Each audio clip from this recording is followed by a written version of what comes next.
Okay, last class,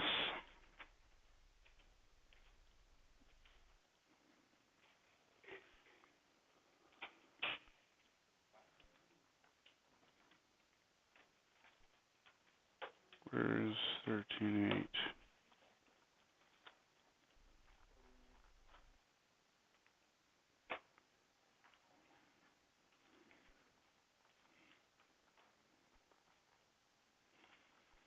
Why is this not doing it? Screen environment, presentation.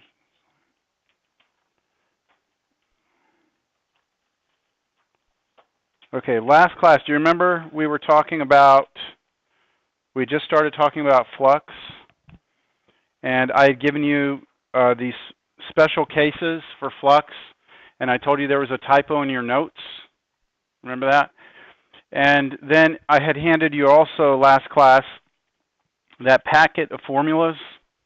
And in that packet of formulas, on the right before Stokes' theorem, it gives you the surface integral over vector field's flux, and on the bottom it has this special case when z is a function of x and y, but it doesn't have the other two cases. So what I wanted to do was hand you one additional formula sheet today that has the correction, and then it has the three formulas because you may need those on the test. You can use those on the test. You can use this sheet on the test. There you go.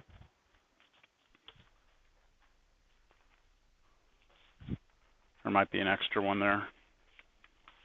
There might be an extra one or two there. You got one there? Okay, extra. Here.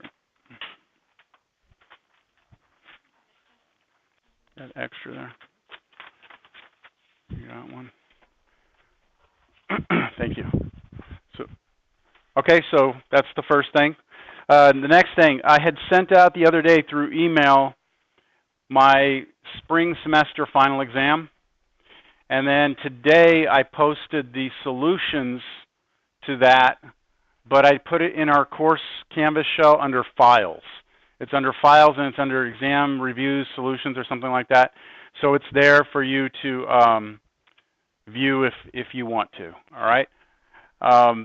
Other things, I graded everything. So I have everything you've pretty much turned into me for a grade is here in this stack. So what I'm going to do is I'm going to, at our break, let everyone come grab their stuff from here. All right? Yeah. Well, I only graded like this top half, I guess, but okay. The rest of it's just old stuff. What else? Anything? We have our final on Wednesday, right? Wednesday, I'm going to be here earlier than normal. I'm giving an internet exam. So I have internet students who are going to come in to take their final. So I'll be doing a lot of people coming in my office, and I get them set up for their test. They do it on a computer, or well, depending on the class. I'll put them in different rooms. So what I'm getting at is I'll be here at 9:30. So if you want to come in, you can come in early. But I just don't know how much personal attention I'll be able to give you during the first, hour or two of that, because I'll be helping my other students get ready. But if y'all wanted to come in, I could let you be in the conference room down there, and you could just all talk or whatever. All right? So just so you know. All right, so let's go ahead and pick up where we left off, which was with this concept of flux, which gives us, like we were talking about fluid, the net flow through the surface. All right?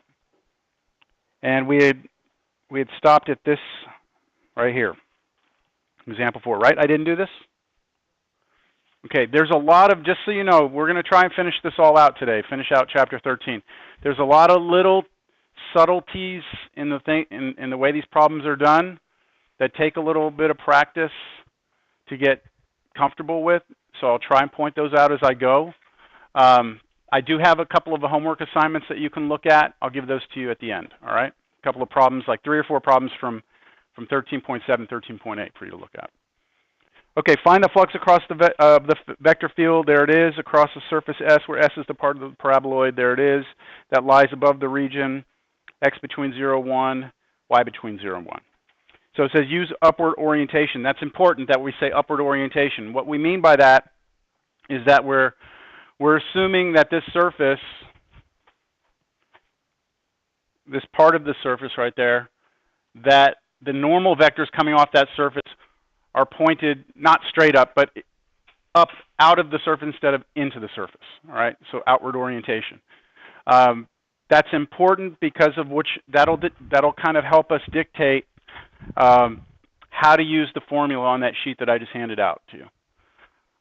All right, so first things first, I'm going to write stuff down here. We have a surface that's given to us, right? 4 minus x squared minus y squared. We're given a vector field that we're computing the flux over or across this surface. It is xy, yz, zx. The first thing I'm going to notice and point out is that our z can be determined exactly by knowing what x and y are. So z is a function of x and y. That surface could be any surface, right? And we spent an entire section talking about how to come up with vector equations for surfaces. But this is the special case where your z is a function of both x and y. So I'm going to write it down that way. Z is equal to, I'll call it g of xy, right? And then according to your handout that I just gave you, it says in the special case when the surface can be expressed as z equals g of xy and f is pqr, so this is p, this is q, this is r, then the flux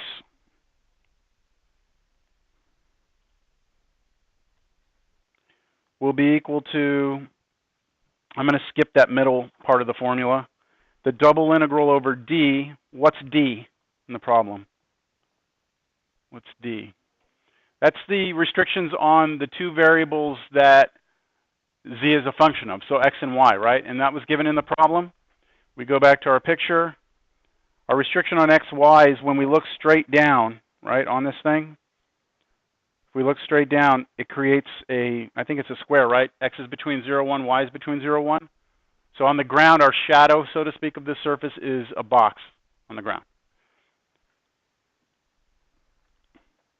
So that's what d is.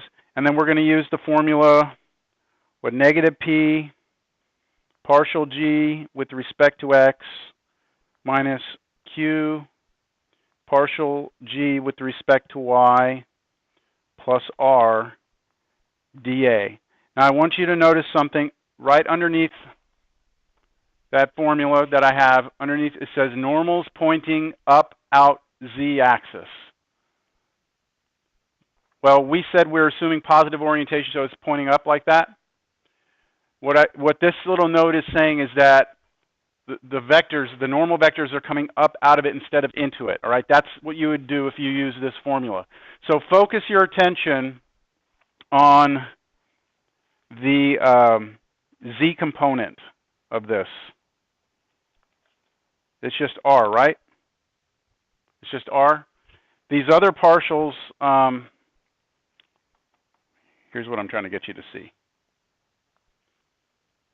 There's actually a positive 1 here. All right, so if we create this vector gradient, partial g with respect to x, partial g with respect to y, 1. This is the actual vector that we dotted with f. All right, this vector is what we dotted with f up there, because isn't p the xy and the q is that part, right? Okay, this formula right here, notice that the z component is positive, which means that the vector is going to be pointing up in the z direction, right?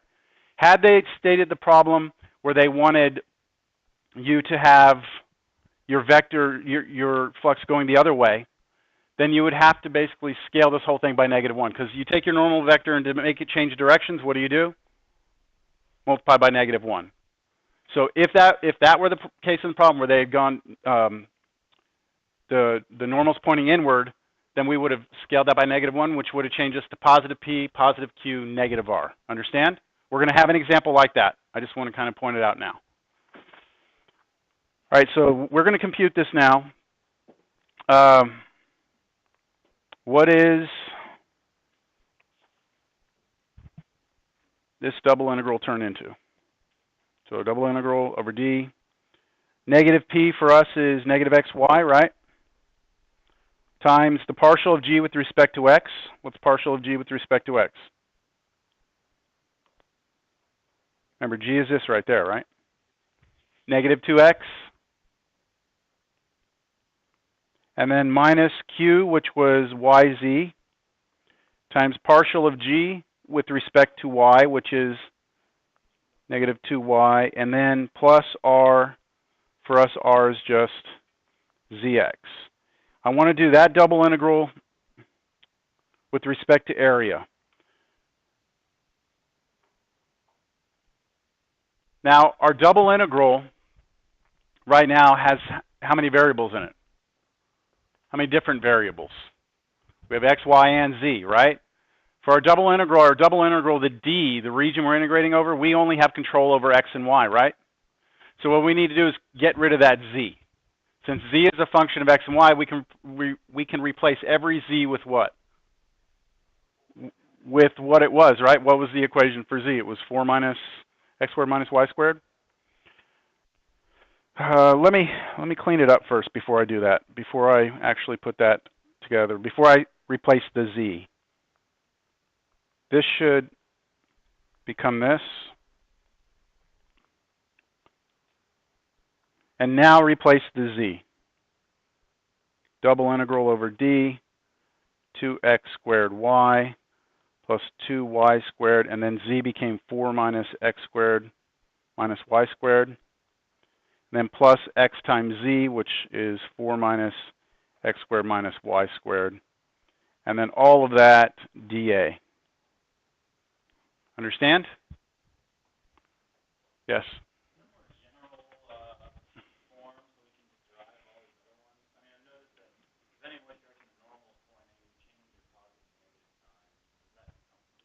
Yes, in fact, if you go back and look at my day 27 or day 28 video from spring, I actually derived them.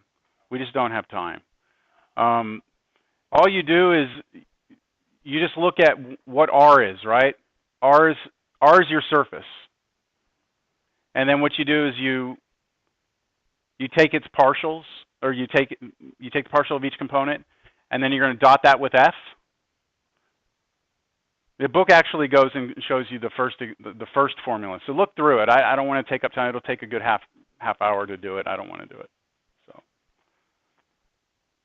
one of the exercises in the book, one of the exercises at the end of the section is actually determine the other two formulas. I think it's number 30 or something like that. All right, so now let's go ahead and do our integration. We have everything in terms of x and y. We have a double integral. Let's put our limits on our integrals and change this to dy dx. So they both go 0 to 1, right? Then I have all that stuff. I'm not going to rewrite it, all right? And then I've got dy dx. And I compute that, and I do all that, and I get 713 over 180, which is approximately 3.96. Do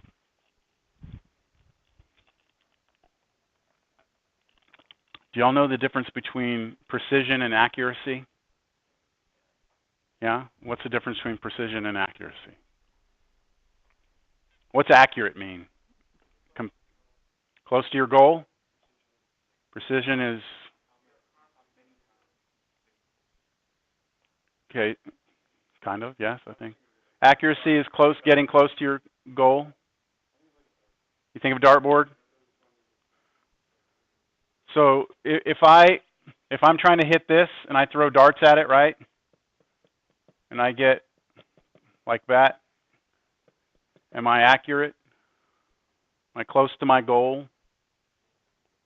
Yeah. Okay, I'm trying to throw darts here. Is that accurate? That's precise. So precision is achieving the same thing over and over with repetition. I bring this up for a completely random reason. Sir, your attendance, you're showing up to this class is precise. 15 minutes every class you come in. But it's not accurate, right? I thought about that because you walked in. It's our last day. I just wanted to commend you on being precise all semester. All right. All right, so we don't have time for that. Let's get, I didn't do this integral. You could do that, right? We're done? Questions? All right, let's move to the next example. All right, find the flux of the vector field 0y negative z across the surface S, where S is the part of the paraboloid y equals x squared plus z squared, with your y between 0 and 1, and the disk x squared plus z squared equals is less than or equal to 1, with y equals 1. Hard to see that. Can you all tell what that is? From the side, it's a paraboloid, right? And then it has that front face on it. So it looks like this thing, right? So we're trying to compute the flux through this thing, but we have more than one surface here, don't we? We have the front face of the paraboloid. We're looking at it from the side. We got this one, and we got the actual like bowl, don't we? And it says to use positive orientation. Positive orientation here would mean that if this surface encloses a solid, we want our normals to point out away from it, okay? Go with me? Okay, so I'm going to start drawing and then putting things together here. So my surfaces come from two different pieces. I've got this front piece, and I've got this bowl part. We'll call this one S1, call this one back here S2. That fair? Now the center, the origin is here. My y-axis comes out like this. My x-axis is out like that. Now you kind of have to know that from the word problem, right? Y equals x squared plus z squared, you have to know is a paraboloid. You have to know y between 0 and 1 means it starts at 0 and it goes out and you cut it off at y equals 1. Right? That's where you stop the paraboloid. And then the disk part, x squared plus z squared less than or equal to 1, creates this circle, right? Radius 1 and everything inside of it with y is equal to 1. What does y equal 1 there do? Yeah, this part right here just draws a circle, a disk, right? The y equals 1 moves it to the right 1 so that it's on the end of our paraboloid. Got it?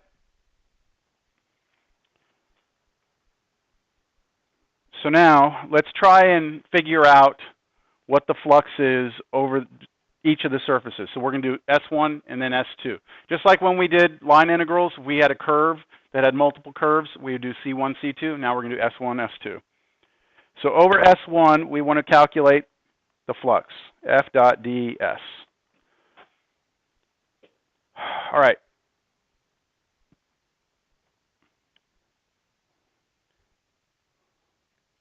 What do y'all think?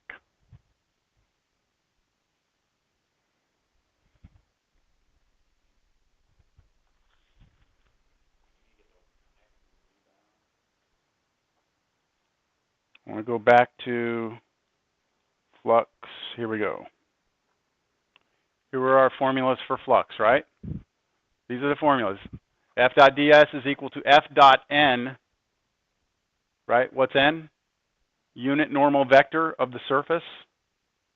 And then ds without the vector. What does ds mean? Surface area, right? With respect to surface area. And then that can be converted to this double integral over dA with respect to area of the cross product of the partials of R. What's R there?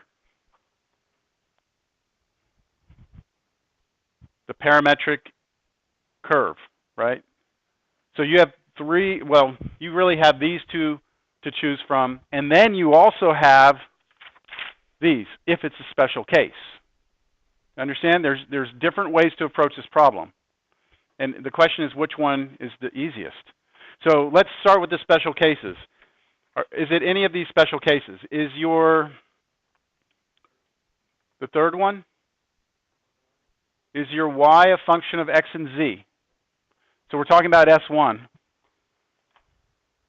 So your y is a function of SZ, x and z. What is it then?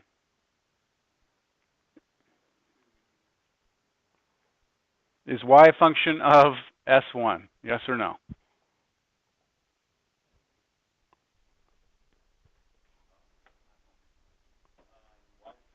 That's right. It's 1, isn't it? Isn't it y1? So isn't that a function of x and z? I mean, x and z just don't appear in the actual function. So you could say, I want to follow my format here, that y is a function of g, is a function g of x and z, but we're saying that that's just the constant 1 function, aren't we? If we do that, we can use this formula as long as our normals are pointing to the right out the y-axis. Well, are the normals of that pointing to the right? Remember, we wanted positive orientation, so we wanted all of our normals to be coming out away from the solid that it enclosed, right? Like that? That's what we wanted. So are the normals for S1 pointing out the y-axis, the positive y-axis? Yes? Okay, so we can use this. We should be able to. Let's make sure we don't run into any issues. This flux should be equal to, I'm going to jump through and just go double integral over d. Are you going to have any problems with d? What's d going to be? The shadow of that thing on the xz plane, right? To the left. And it's just a circle, right? So we should be able to come up with that. Okay. And then using the formula, it's negative p. What's p? Where's our vector field? I never wrote it down, did I? Let me write down our vector field up here. Our vector field was 0, y, negative z. So that's p, that's q, that's r. So according to this, it should be negative p, so 0, right? Times the partial of g with respect to x. What's partial of g with respect to x? 0, right? Then plus q, what's q? Y, right? Minus r, which is negative z, times partial of g with respect to z, but that's what? Y'all okay? Do y'all see I'm just following this formula right here? P is negative 0, partial of g with respect to x. What's the derivative of this with respect to x? What's the derivative of 1? 0. So that's 0 plus y. Y is our q, right? And then minus r, which r is negative z. And then here, this is the partial of g with respect to z. That's 0. Then dA. So this just really turns out to be double integral over d of y dA, right? Questions there?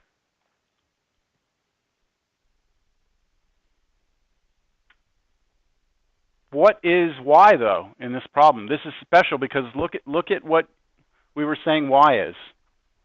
Y is 1, right? I mean, if you're on that disk, y is 1. So I can replace that y with 1. So this is double integral over d of 1 dA. What is the double integral of 1 represent? It's the area of what? Of d. But d is the shadow of that circle on the side, isn't it? What's the shadow of that circle on the side? That's up here.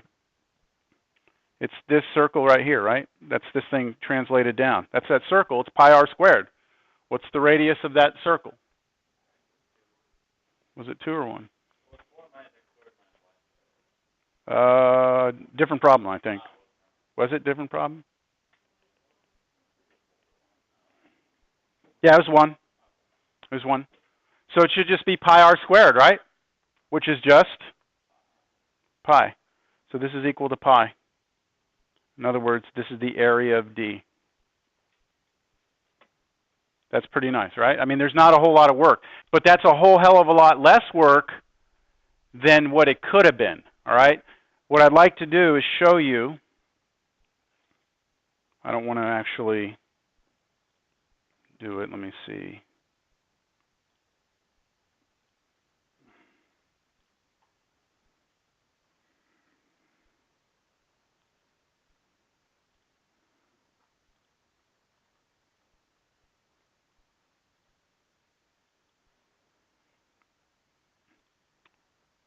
Here's what would have happened if you had not used the special formula.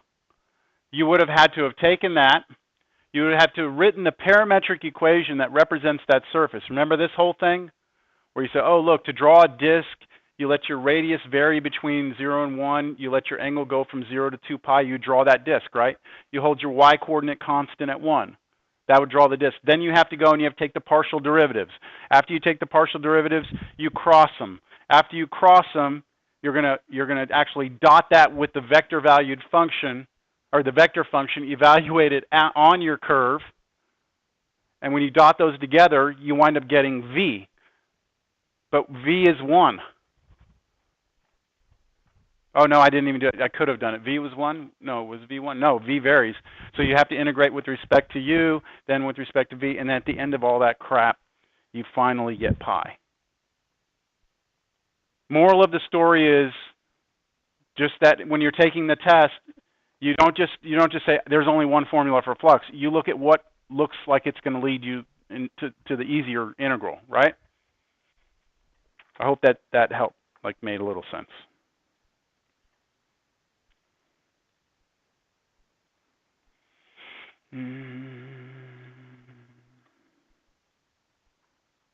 All right, so now what I would like to do, though, is I would like to use one more formula to do the same surface. Remember, we still have to do S2, don't we? But let me just show you how you could have also done S1. That would have been pretty nice. If I was doing the flux over S1 of F dot ds, the other formula was double integral over S1 of F dot what? N ds. This time, S not a vector, S a scalar, right? Now, N here would have to represent the unit length 1, right? Unit normal vector for your surface. Now, this formula in general is not a very nice one unless your unit normal vector for your surface is constant. See, we have a plane here, don't we? I mean, the disk is like a plane. And so that unit normal vector is always sticking straight out the right side. So that unit normal vector never changes. And since it doesn't, I can just figure out what it is. Well, what is the unit normal vector sticking out the other side there? You could just think of it, right? I mean, if this is like this, the unit normal vector there is the vector 0, 1, 0, right? That's what it is. So I could come in here and I could take my f, which was 0, y, negative z, and I could dot it with the vector 0, 1, 0 ds, right? Now, when I dot those, I get double integral over S1 of what? Y ds. But what's y? It's 1. So this is just 1 ds. Now, be careful. What is 1 ds? What is the double integral of over S1 of 1 ds? That's the surface area of S1. See, this isn't the double integral over D like it was a second ago. This represents the surface area of S. But isn't S the exact same, S1 I should say, isn't S1 the exact same area as its projection down on the ground, or on the side there? They have the same area, right? Pi r squared. So the answer would just be pi. Again, this is a little subtlety. You have to be somewhat comfortable with the idea that in this problem, we used the special formula. It was double integral over D with respect to area, and then that 1 became the area of D, was pi. And using the other formula, it was ds here. Y'all understand this? Okay, these are the little subtleties you have to be careful with.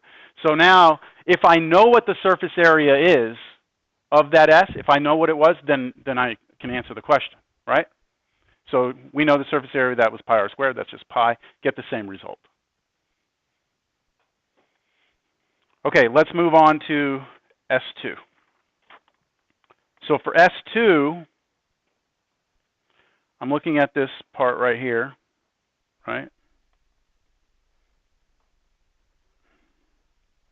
And that actually came from an equation.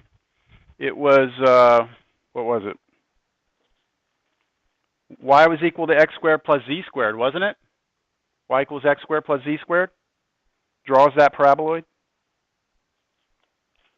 So y equals x squared plus z squared. Then what can you tell me about that surface? It is a function of what? Of x and z, right? You can rewrite y as a function of x and z, and because it's a function of x and z, we can use the special formula, can't we? Now, let's talk a little bit about why we wouldn't use the others. What about the formula that has f dot n ds? Why wouldn't we do that? Yeah, the normal vector on this surface varies, doesn't it? As we move around it, it's a varying normal vector. Also, you would have to at some point possibly know ds, like maybe we would get 1 in here. I don't know. It varies from problem to problem. But if it did turn out to be 1, then you would have to know the surface area of that, wouldn't you? Anybody know the surface area of that? Not right offhand, right? So I'm trying to kind of show you that I'm already leaning away from this formula. All right? The fact that y was a function of 2 variables leads me to want to use this. And it's that same last formula down here, right? The third one. With what change?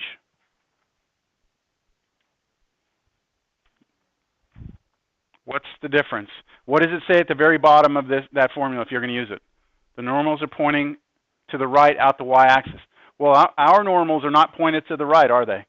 They're pointed to the left, which means if I want to use this formula, I need to scale it by -1. So instead of being negative p partial g with respect to x plus q, it's going to be positive p, negative q, positive r. Understand?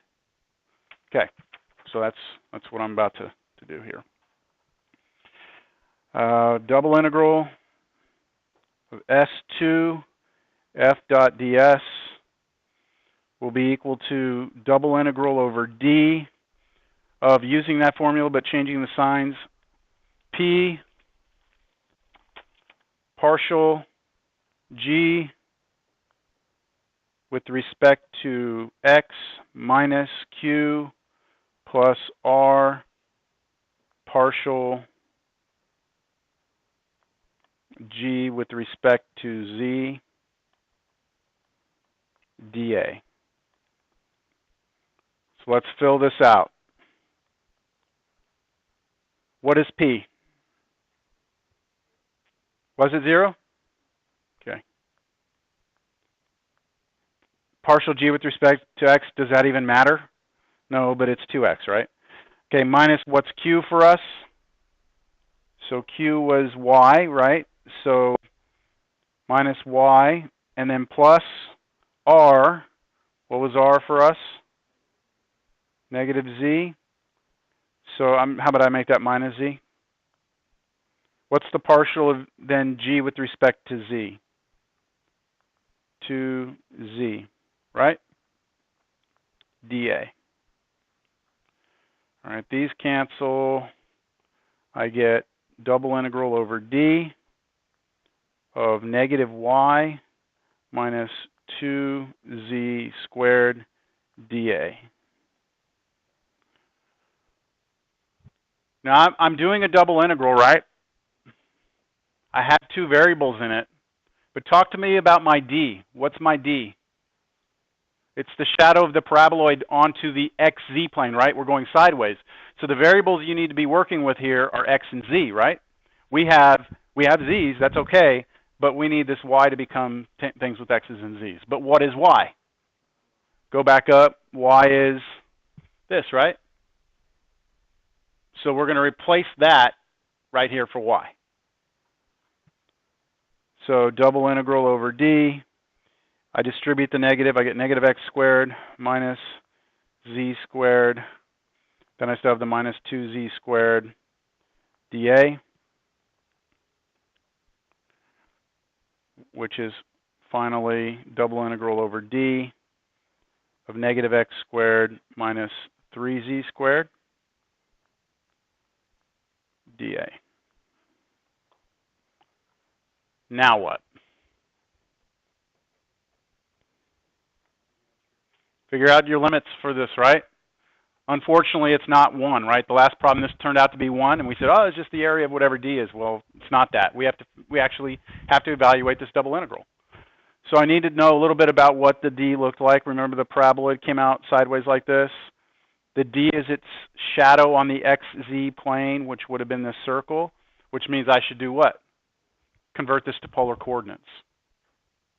Right? If I'm going to do that, shadow down, it's a circle. That region is perfect for polar, except I'm using the variables x and z instead of x and y like we normally do. So my polar substitution is I'm going to let x be equal to r cosine theta, and I'm going to let z be equal to r sine theta. And then my r is going to go between 0 and 1, and then my theta is going to go between 0 and 2 pi. If I do that polar conversion of this double integral, I'm going to get integral will go 0 to 2 pi, will go 0 to 1. Okay, what is negative x squared? That's negative r squared cosine squared theta, right? Then what? Minus 3 times, what's z squared? R squared sine squared theta. R dr d theta.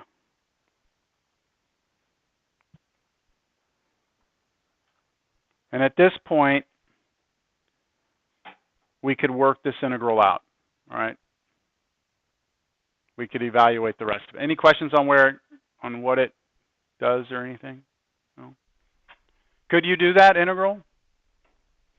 There's different ways. I mean, you could go to 2 separate integrals. Then the first one, you could split the r and the cosine theta into 2 integrals and multiply those answers, and then do the same thing here.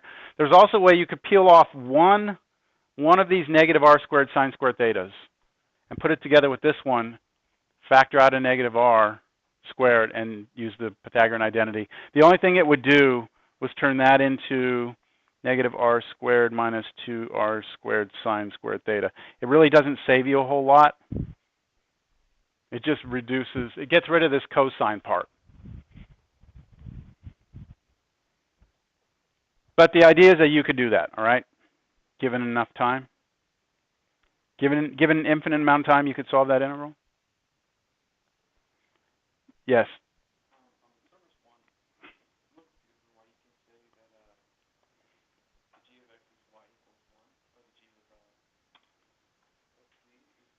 Okay.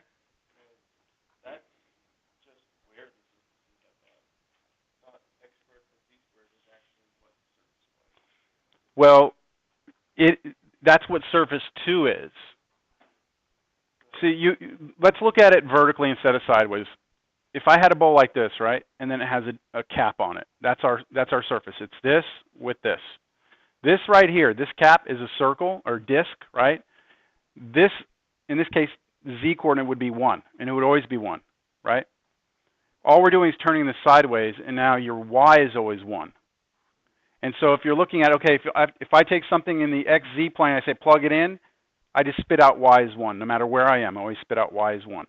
So anywhere I am over here on the plane, xz, plug into this function, g of xz is 1, and you land here. So it draws this whole sheet. Does that make sense? But then the d restriction onto the ground is what creates the disk. Yes?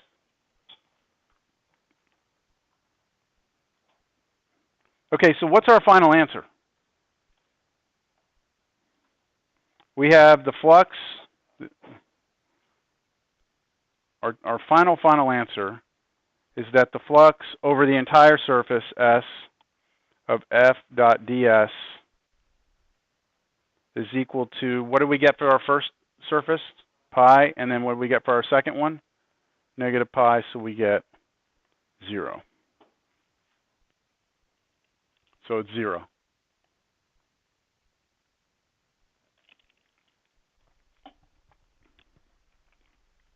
Questions?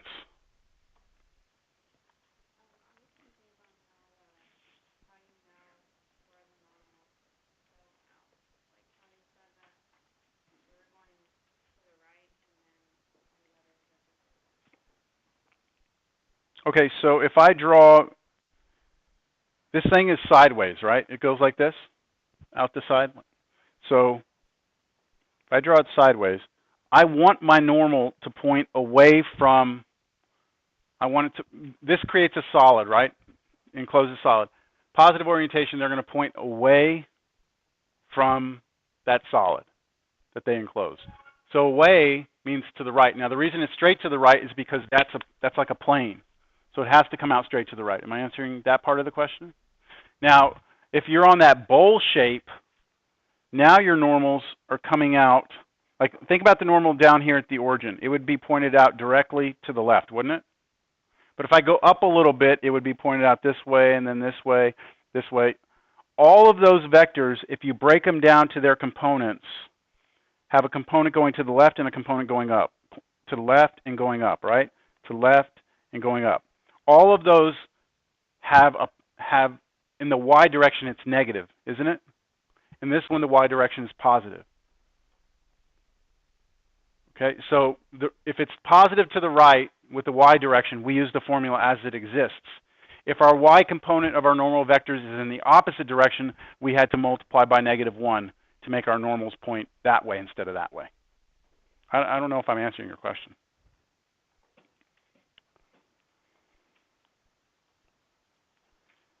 All right, what about this one? Find the flux of the vector field. There's the vector field across the surface where S is the boundary of the solid half, the solid half cylinder. 0 is less than or equal to z is less than or equal to square root of 1 minus y squared with x between 0 and 2. All right. Can you all see this? The x-axis is coming out at us, the y-axis is coming out this way, z-axis is coming out this way. Kind of looks like one of those airplane hangars, right, where they store airplanes.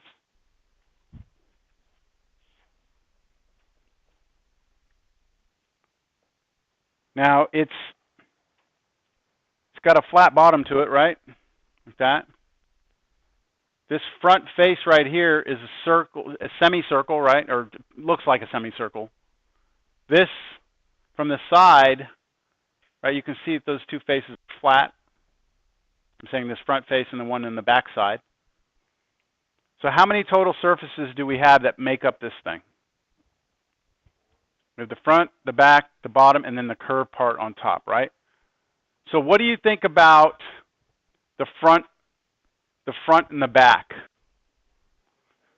Which formula do you think would work best?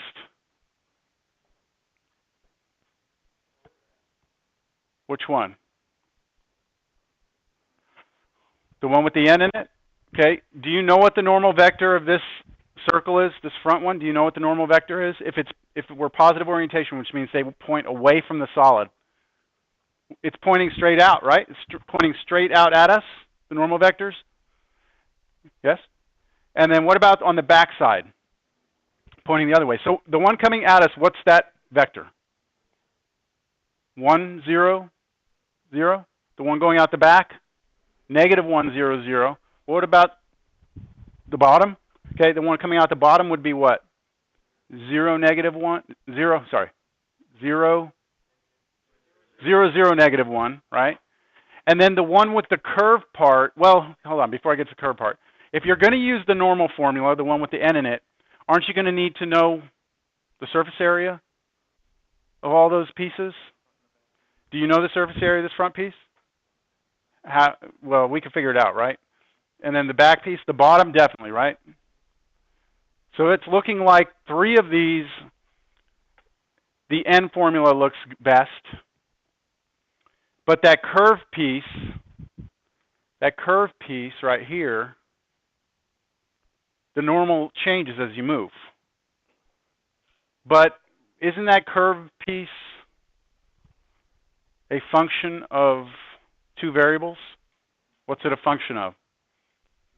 Z is a function of X and Y, right? This is like a just normal surface.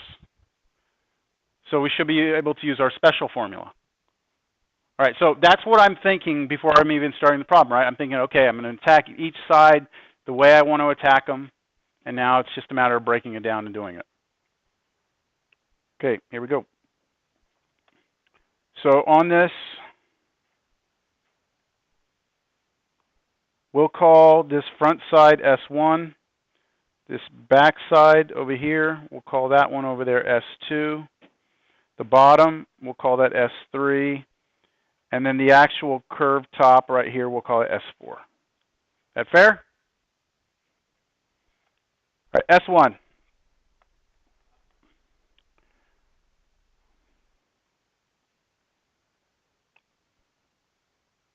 Try and do flux, right?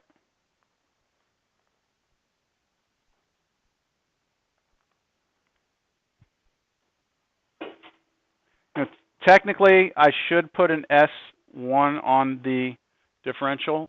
I'm leaving it off as long as we all assume that, I assume that you understand that that ds is, we're talking about S1 here, all right? I'm only putting it in the double integral so that we can distinguish it from the whole thing, but I'm not carrying it into the notation up here. All right, so that will be equal to double integral over S1 of F dotted with N d capital S, which is double integral over S1 of F. What's F for us? X squared, Y squared, Z squared, dotted with the normal vector. So on S1, my normal vector is pointed out and away like this. I'm going to exaggerate it, make it really long there. So that is the vector 1, 0, 0, right? And so that goes here, 1, 0, 0, ds. When I dot all that together, what do I get? Just x squared ds. Now that is not 1, right? That is not 1 right now. It's not 1 because, well, if it were 1, then we would just say, do you know the surface area of S, right? S1.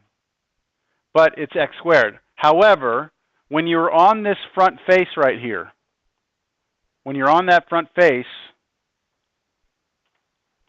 right, what's your x value going to be?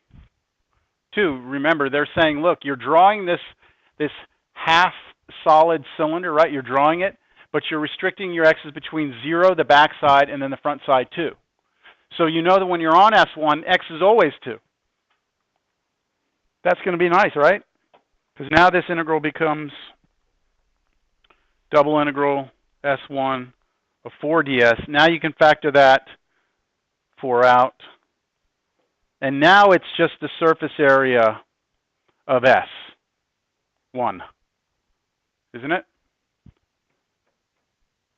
Are you sure that's a circle? Yes? That is a circle? Half circle. So what is the area of that half circle? Pi r squared. What's the radius of that circle? It's 1, right? So pi r squared is just pi, and then divide that by 2. So that should be pi over 2. But then times the 4, so we get 2 pi. I'll just point out here, this is the area of S1, which is this right here. That's what that means. See how that worked?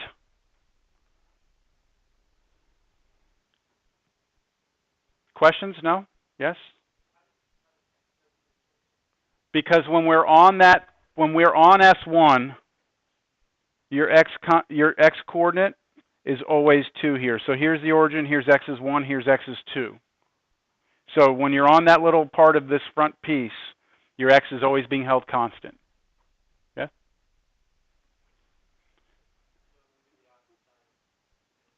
That's right. Yeah. So I don't even know if there's any sort of, there's work that needs to be done, but this S2 is going to go pretty fast, right? For S2,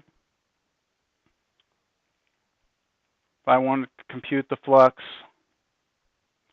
I convert this over to, well, let's put F in here. It was x squared, y squared, z squared, then dotted with, what's the normal vector on S2? What's the normal vector on S2? It's that back one, right? Going out the back right there, which is the vector -1, 0, 0. So I'll put -1, 0, 0. And when I dot those, what do I get? Negative x squared ds. But what is x when we're on that one? It's 0, isn't it? When we're on S2, our x coordinate's always 0, which means that's 0, which means that's 0, and which means the flux is 0.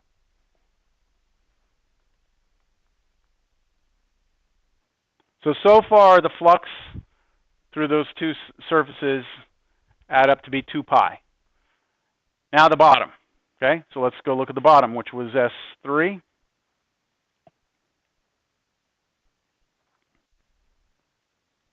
I'll draw S3 here, just S3. The origin's right here. This was 1, wasn't it? This was -1. And this went out 2 units. This came out to 2. So that is a square, isn't it? 2 by 2.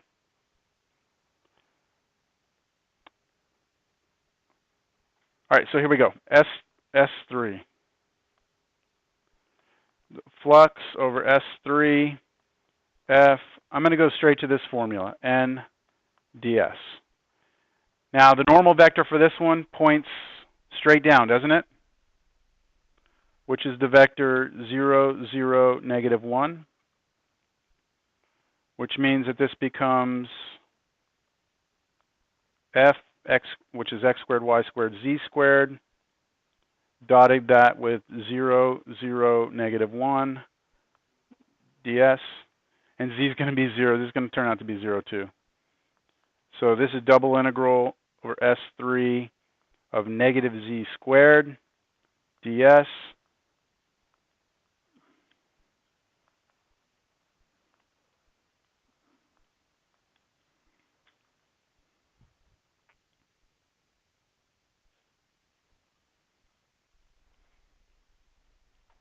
Everyone's comfortable or not with y at 0?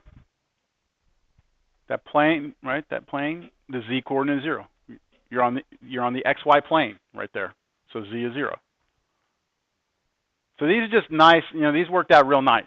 So on your test, when you see things like this, I mean, you should automatically be thinking all those things that are fixed constant, that I know the normals are where they're pointed, I can attack those pretty clean this way. Now the hardest part of the problem, which is S4. So for S4,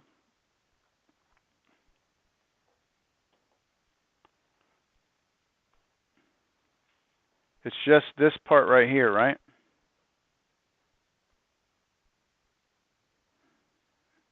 We're talking about just that surface, right? Just that piece. Now, which way do you want your normals to be pointing? Out, right? So up like this. So what is it that all of those vectors that are pointing out like that, tell me about their z components. They're positive, right? They're positive. Now, I can also say that the z coordinate is a function of x and y. What is the actual function that draws that surface? Square root 1 minus y squared, right? It is a function of x and y. Now, x isn't there, but that doesn't matter. Now, because it's that, I can go to my special case where g is a function of x and y, and just make sure that the normals are pointing up out the z-axis. Now, do you understand what I mean by that now? These are pointing up, not down. So, or you could say the z component is positive, if you want to be more technical about it. So z component of those normal vectors are positive, which means we use the formula as it appears on the sheet. What if they were negative? We just scale everything in here. It'd be positive p, negative q, positive p, positive q, negative r. But I'm going straight to this. So I'm going to turn this double integral over S4 of f dot ds is going to become the double integral over d, right? Over d. Are you going to be comfortable knowing what d is? D is like the shadow of that on the ground, right? Which is that square. So we should be okay with that. And now let's plug into the formula. Is that all right? Negative p, negative x squared, partial g with respect to x. 0. I'm happy about that. You? Minus q. What was it? Y squared times, partial of g with respect to y. So you have to take derivative of this with respect to y, which means you have to use the chain rule, right? You do all that, you should get y over the square root of 1 minus y squared.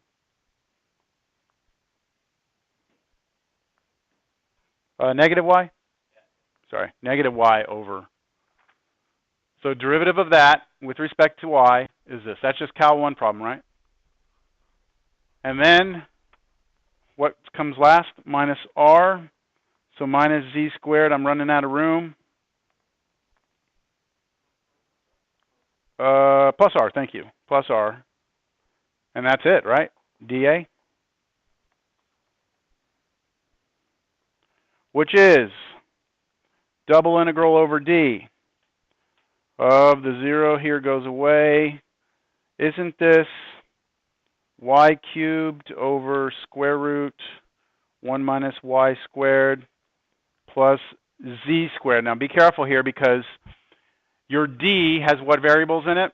Your domain is the shadow on the ground here. It's x and y. This right here had a z squared in it. You have to get rid of z squared, but what's z? Z is square root of 1 minus y squared. So when you square it, it's just 1 minus y squared. dA. Now, do we need to do any sort of swapping or switching around? Is it already an hour? Damn. Do we need to do any sort of changing polar coordinates or anything here? The shadow on the ground's a square, right? That's the first type of double integral we ever learned. So our region D on the ground has the restrictions x is between negative 1 and 1, and our y was between, no, wait, that's not right. Is that? X is from 0 to 2. And our y is between negative 1 and 1.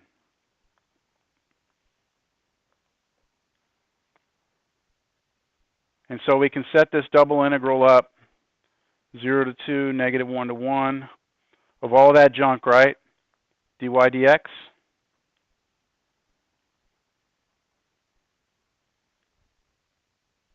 And then you integrate. Can you integrate this with respect to y? Well, that you can, right? That you can. How about that? U substitution. It's not a super clean integration. It's not like a real natural one.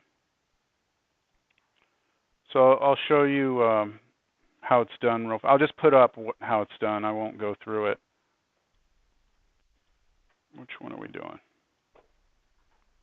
There it is right there. This is one way you can do it.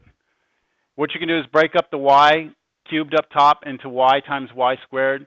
You can make the substitution 1 minus y squared. So make that substitution. Then the derivative of that is this. And so you can kind of see you have y dy up here, and then you can solve this right here for y squared and get 1 minus u.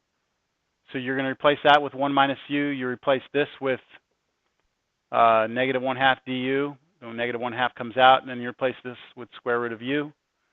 And then you can split this up into two different terms, 1 over root u, negative u over root u. That's just this.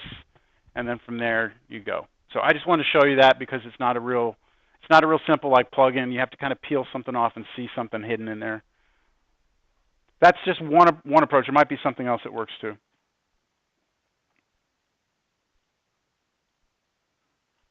All right, but at the end of it all, you get 8/3.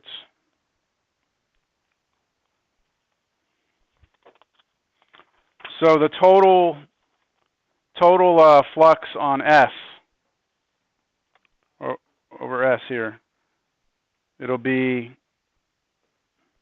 what did we get earlier? 2 pi.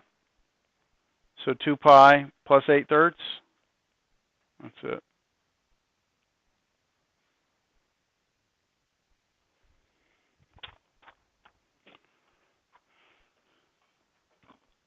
That's the end of 13.7.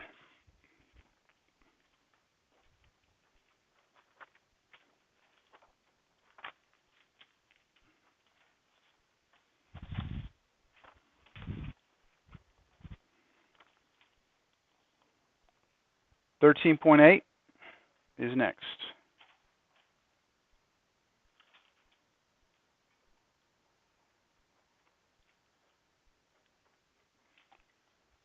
Stokes' theorem. Now, Stokes' theorem actually goes back a few sections to 13.2, where we were doing line integrals. Remember when we were doing line integrals? You had a curve and we were doing these line integrals. We could do line integral with respect to arc length. We could do line integral with respect to x, with respect to y. We could do line integrals over vector fields. Stokes' theorem, so I just want to make you think of something way before this, not the stuff we just covered. Here's what Stokes' theorem says. Here's our line integral definition, back from the beginning, okay? 13.2. What Stokes' theorem says is that if S is an oriented piecewise smooth surface that is bounded by a simple closed piecewise smooth boundary curve C with positive orientation, let F be a vector field with continuous partial derivatives on an open region of R3 containing the surface S. Then that line integral over that vector field, okay, is equal to the double integral over the surface S of the curl of F dot ds, which is really just curl of F dot n ds here. Notice, right, change in the S there. So you can convert a line integral into a surface integral, basically. That's what this is saying. And then I reminded you of what curl is here. Curl is that differential operator crossed with F. So what I'd like to do before we do an example is just draw a picture of what we have here. For Stokes' theorem to work, your curve in three-dimensional space, your curve C is positively oriented, okay? So positive was counterclockwise direction. If your C curve is closed, then it should enclose a surface, right? Like, that's a surface connecting the boundary points. So inside here would be S. Now we're assuming it's flat here. It's in three-dimensional space, but it's flat. So the curve, flat surface in there, and then it could be moved around, but we do have to, that thing can't be warping out towards us and inside. Then it won't, this won't happen. All right, this won't work. Well, you know what? Actually, it doesn't matter. It doesn't matter. I take that back. That S can be dipping in and coming back out as long as the boundary of it is that curve. All right? So you could have this. Look, if I have this circle right here, like this, that could be part of like a dome, like this. That dome comes down and hits and creates a circle, right? Yes? It could be that, or it could be the dome that comes down here, either one. So your surface could come down in there as long as the boundary is this. Is that all right? Now, and one other thing we have to keep track of is if you're going on C, positive orientation, you're walking around counterclockwise. If you're going counterclockwise, you should be looking to your left. Should always be your surface, right? What you want is that the orientation of that surface should be that the normals point upward. As you're walking around it counterclockwise, you look to your left, and the normals are pointing up, not down. All right? It's a version of the right-hand rule. So as you're walking around this way, those normals should be pointed up. All right, now let's do a problem. So find the line integral over C of this f dot dr, where C is the triangle with these vertices, and the vector field is given. Y'all have that in your notes, right? So what I'm going to do first, I'm going to draw a picture of the triangle.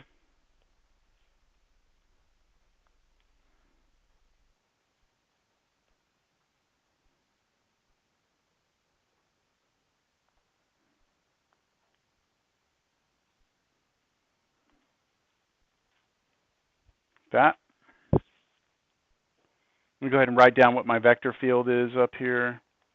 X plus y squared, y plus z squared, z plus x squared.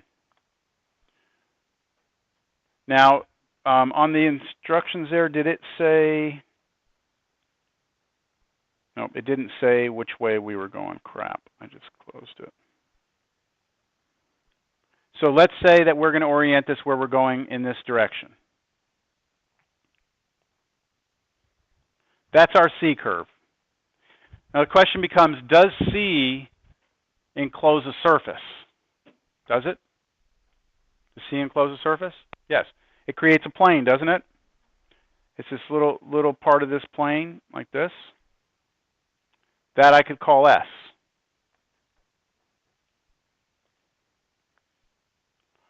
Now if I'm walking counterclockwise around this, and I'm kind of like tilted over, I'm walking, as I'm walking counterclockwise, I want the normals of the surface to be coming out this way, right?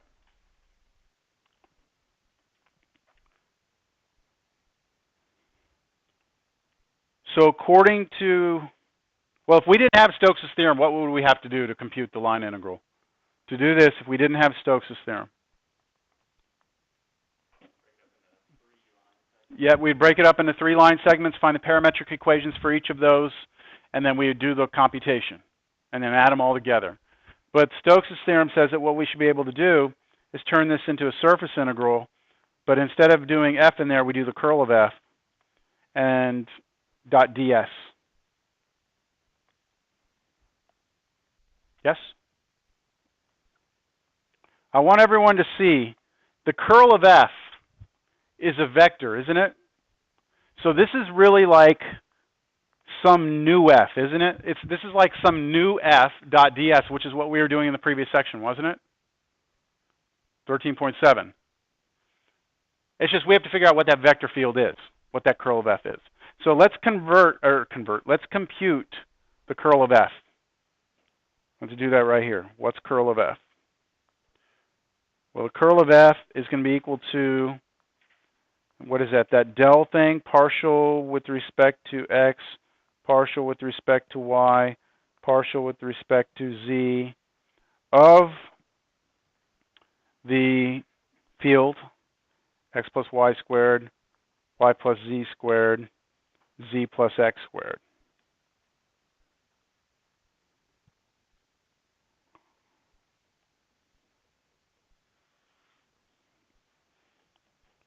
So I don't think I want to go through the computation of that. You could do that?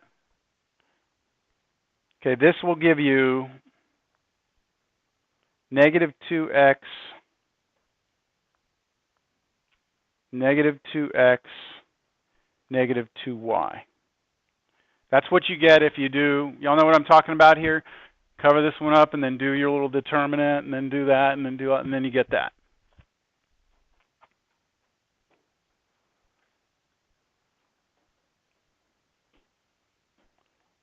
So now here's where I am. I'm in kind of like a brand new problem, right? Here's what I've got. I'm trying to find the double integral over S of this vector field, negative 2x, negative 2x, negative 2y, dot ds. Now, how many different ways can I do that? I can use my direct formula, right? I can use the n if I know what n is, or if it's a special case where that surface S is a function of two variables, I could use the formula off this sheet. So, what do you want to do? Look at your S up here. Tell me what you know about it. Would it be easy to get the normal vector? Is your normal vector constant on that? Yes, because it's a plane? So you could get the normal vector. How would you get the normal vector of that plane?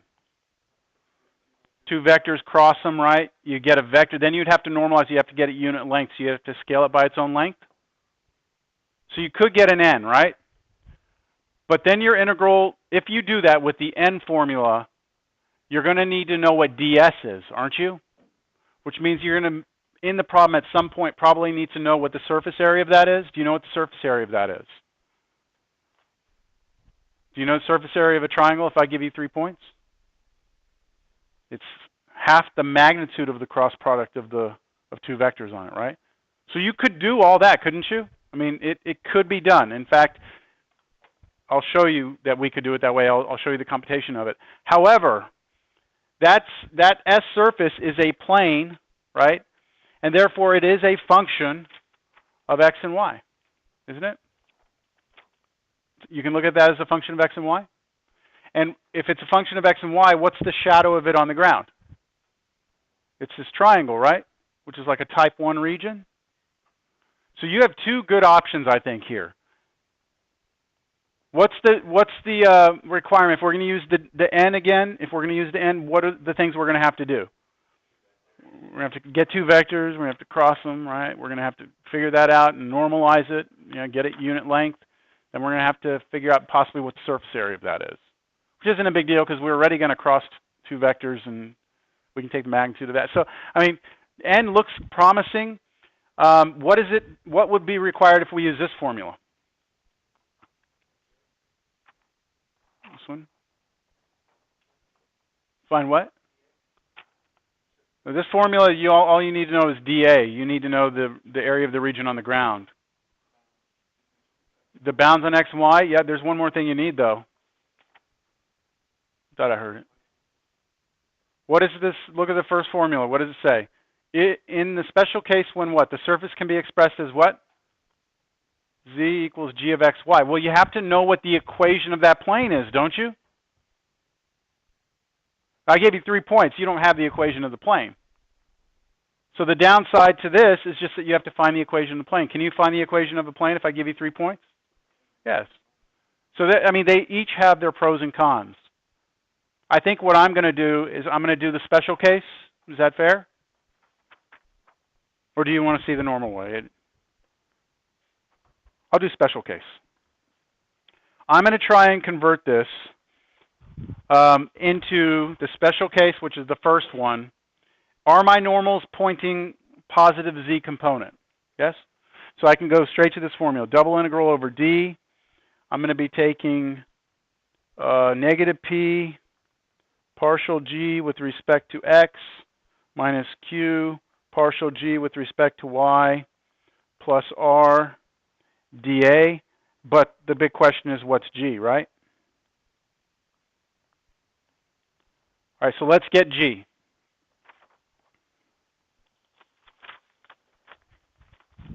Do I really have to get g, or can I just tell you what it is? Tell you? Okay. So if I were, but what would you do if you wanted to come up with the equation of this plane? What would you do? Take two vectors, cross them, right? That would give you a normal vector. and then you have a point, plug it into that equation, a times x minus x naught plus b times z minus, or y minus y naught, blah, blah, blah, right? So you do all that, you come up with the equation plane. It should be x plus y plus z equals 1. I probably scaled, like divided through by something when I did that, and that's the equation of that plane. What do you do with it? Try and make it a function of x and y. So solve for z, right? Solve for z, and you get 1 minus x minus y. So that'll become, my g is 1 minus x minus y. And I believe I'm ready to go here, right? I have my p, I have my q, I have my r, which was, this was, the vector field was created from that curl, wasn't it? So I've got my curl. I'm going to go ahead and use the special case.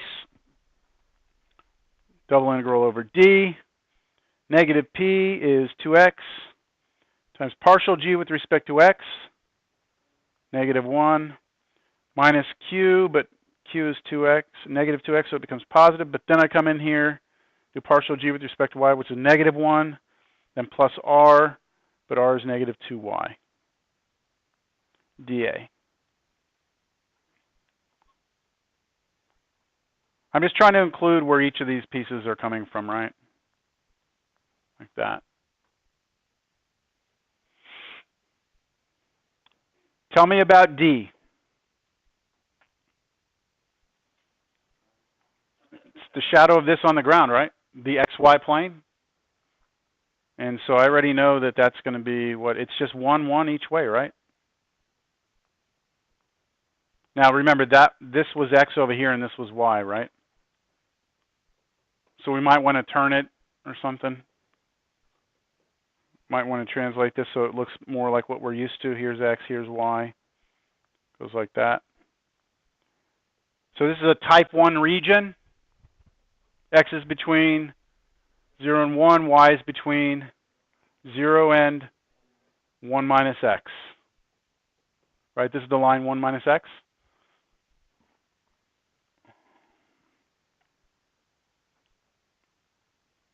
I hope it kind of seems like this is all coming together a little bit now. And kind of. We're bringing stuff from pretty far back, and then this is double integral stuff that we've done. If you clean all that up, if you clean up all that stuff there, you can actually factor out a negative 2, and it becomes, oh, wait a minute, hold on. I should have a z in there, shouldn't I? No. You know what? You're right. This was supposed to be 2z right here. I wrote it down right. Okay, I wrote it down wrong here. I apologize. Right here. We have to fix this. That kind of sucks. I'll highlight what I'm fixing. This right here. All that happened, I told you I would supply you with the cross product, and then I wrote it down wrong. I'm sorry. That should be negative 2z, which means this right here should be negative 2z, which means this right here should be 2z. And that kind of sucks because I'm going to have in here x plus y plus z, right? Or z plus x plus y, but I just changed the order. You see why this is a problem a little bit? Because what would I have done before here to here if I had a z here, what would I have had to have done before I went to this? We have to replace what z is, but what's z in this problem? It's the equation of that plane, so 1 minus x minus y. Because this double integral, you have to have all x's and y's in it for it to make sense. Would what be 1? Yeah, the whole thing turns out to be 1 when you plug it in. So just back up, and scratch that out or whatever. When you replace this with 1 minus x minus y in parentheses and distribute your 2 through,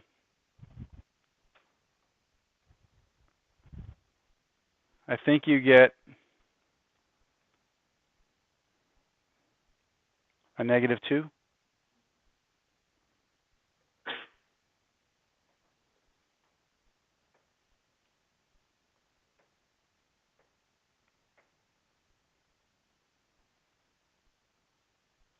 And you can pull that out, and then you'll be left with 1 dA. Double check that for me. Is that right? You get 2, and then that makes it a -2, and then this gives you -2x, but then 2x, and that cancels with this one. This one's -2y, so it cancels. Okay, yeah, so you get a -2. You pull that out, and that's where you're at. Now you can go, and well, at this point, wow, you don't even have to set up limits of integration, do you? Do you even have to set up limits of integration? What does this mean? -2 times what? The area of D. Do you know the area of D? 1/2 base times height. Right, if this is D, what's the base? 1, the height. 1/2 of that is half. So half of -2, -1. Now, it would have also worked had you put the limits of integration on there. But boy, that was a lot easier, wasn't it? This right here was that. That's the area of D. Questions?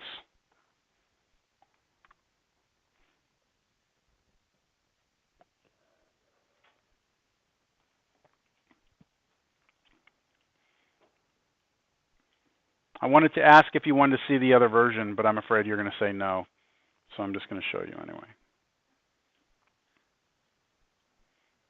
It's smart to do it that way. Let's see if I even have it.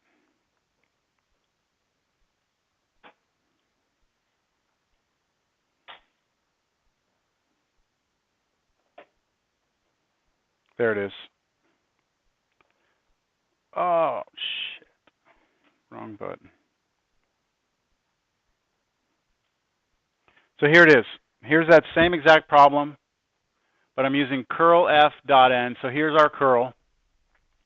Now, as far as this n, what I did was I took 2 vectors here, I crossed them, right? And when I crossed them, I got the vector 1, 1, 1. Right? So that's n, but it's not unit length. So I have to divide it by its own length. Well, what's the length of this? Square root of 1 plus 1 plus 1. That's this right here. So my n here becomes this. Okay? Got that? That's my n right there. Then I dot that with this piece right here. Well, what the heck happened here? Let's just bring the root 3, 1 over root 3 out of everything. What happens when I dot this? I get -2z, right? So I just get the exact same thing. Then when you replace z with what? 1 minus x minus y, I believe this all turns out to be a 1. So now, oh, and you can factor the -2 out. So this is looking pretty similar to what it was before, right? But look at the difference between this integral and what we had a second ago. It's not the area of D, it's the area of S. Well, what's the area of S? Well, it's surface area of that triangle. So what you do to get surface area of triangles, you cross 2 vectors, right? The 2 vectors on the plane. And then you take the magnitude, and then you take half of it.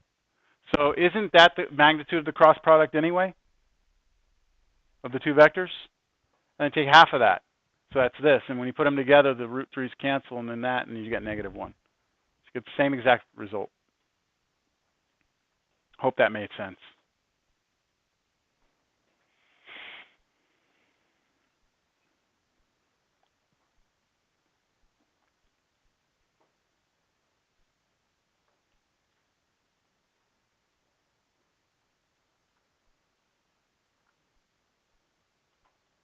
What's next?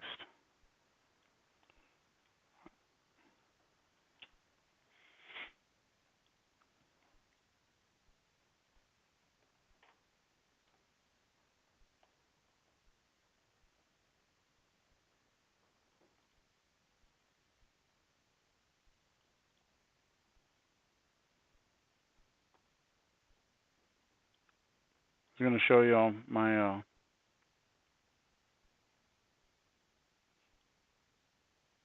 this is what I did as part of this weekend, the better part of this weekend. I just need a little break before we go to the next section.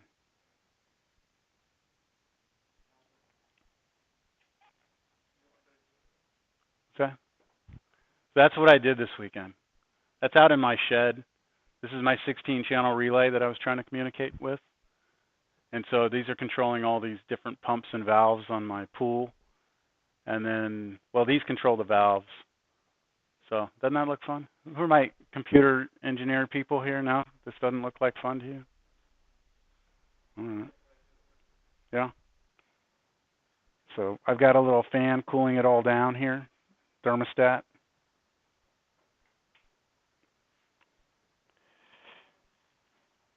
All right, let's get back to Stokes's. Stokes's apparently is more exciting to you. Okay, what about this one? Find the line integral f dot dr where c is the circle, x squared plus y squared equals 16 with z equals 5.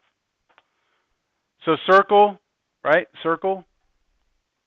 But z is 5, so we're moving it. Well, x squared plus y squared equals 16 is a circle on the xy plane.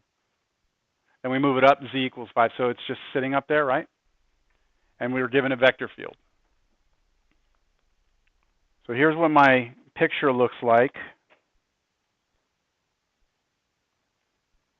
X, Y, Z. Up here at z equals 5, I've got this circle up here, right? And that circle has a radius of what?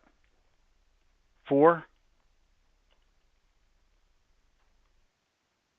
It's not a very good picture, but not many of my pictures have been very good this semester, so I think you're kind of used to it by now.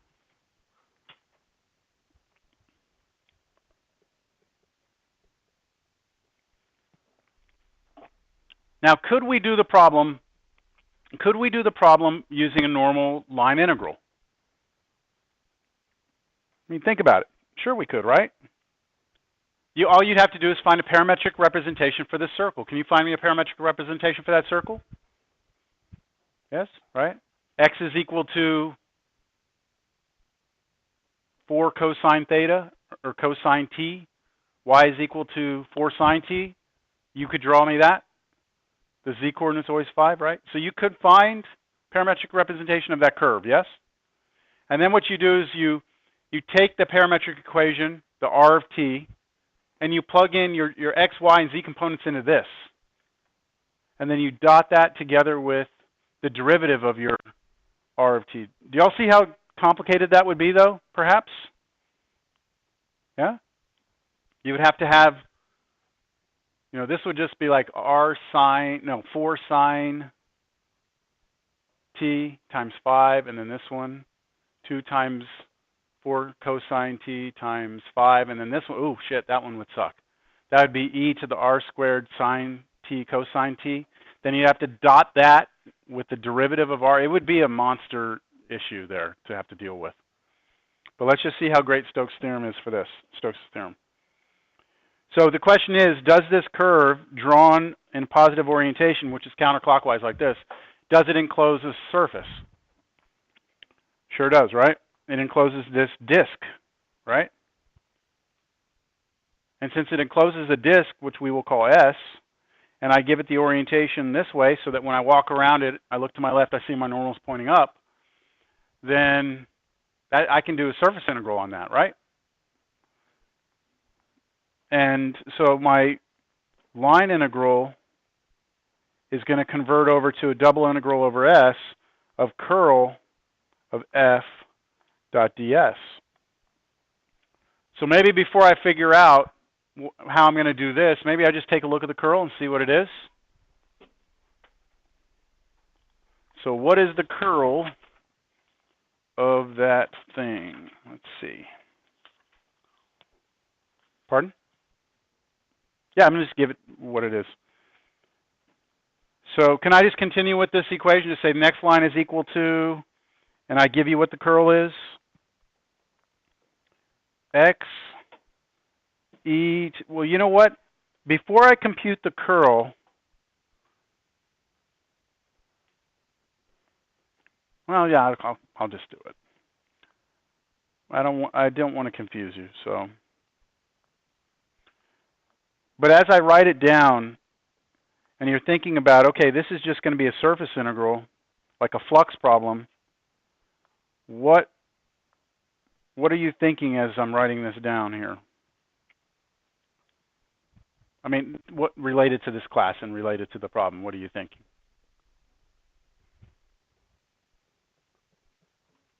This is like flux, right? So what are you thinking?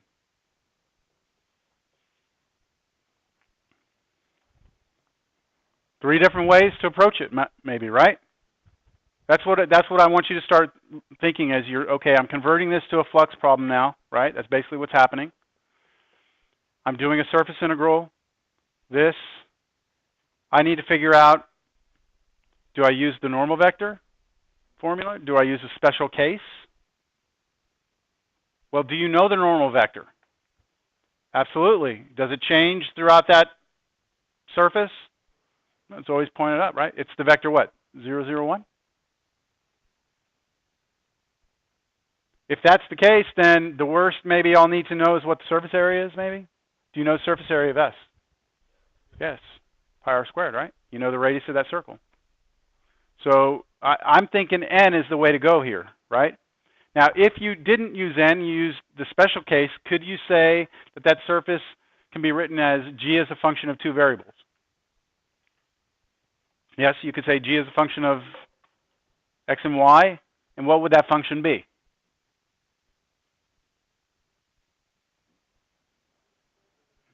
What is it? Careful. We got this surface sitting up here, right? Here's the ground sitting up here. What's the function that draws that circle? You're overcomplicating it. Remember that one that we were turned sideways with the paraboloid and we were trying to draw that disk sideways? What was that? That was always y is what? That was always y is 1, wasn't it? Well, now we're up here. This right here is z is 5, right? G of x, y is 5. So you could do that way also. But I think the n is the way to go here, don't you? Just remember on the n, the thing you have to really make sure you're careful with is that the vector you're using is unit length. If you don't use the unit length vector, it's going to be off by a constant, which in this case is not good. So I'm dotting this with, what was it? 0, 0, 1. And that's great, man, because, and this changes to ds instead of ds vector s, right? That's just 5, isn't it? Damn, this couldn't have turned out any better. 5 ds, which is 5 times the area of S, isn't it? And the area of S we said was pi r squared, so 16 pi. So this is 80 pi.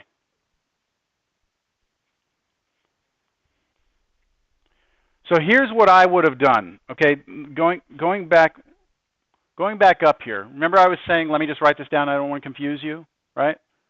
If I were going this problem now in hindsight, that we've seen things like this before, if I'm looking at the problem in the beginning and I'm saying to myself, well, wait a minute, if I use the n formula on that, right, then that vector n is just 0, 0, 1, right?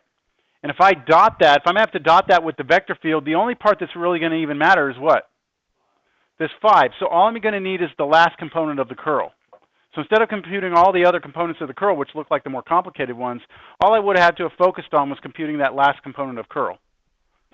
And then just put that times your 1 and integrate that. You see what I'm saying? You could save yourself all that partial differentiation. But, I mean, who cares? We did it, right? It's done. But now you start thinking about problems that way.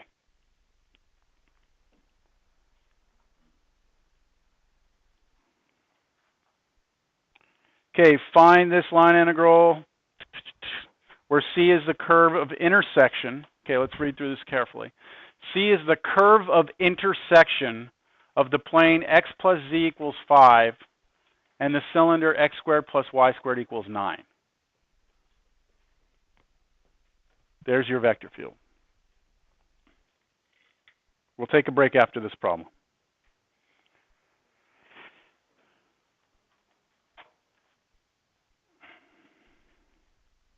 X squared plus, what was it? X squared plus y squared equals 9 is a cylinder, radius 3, right? So we have 1, 2, 3, 1, 2, 3. Here's my terrible cylinder. Oh, that's bad. I really don't even care. You know what? I'm going to take all of my axes out of it. Just draw a freaking cylinder like this. There we go. There's my cylinder, right? There. Has a radius 3.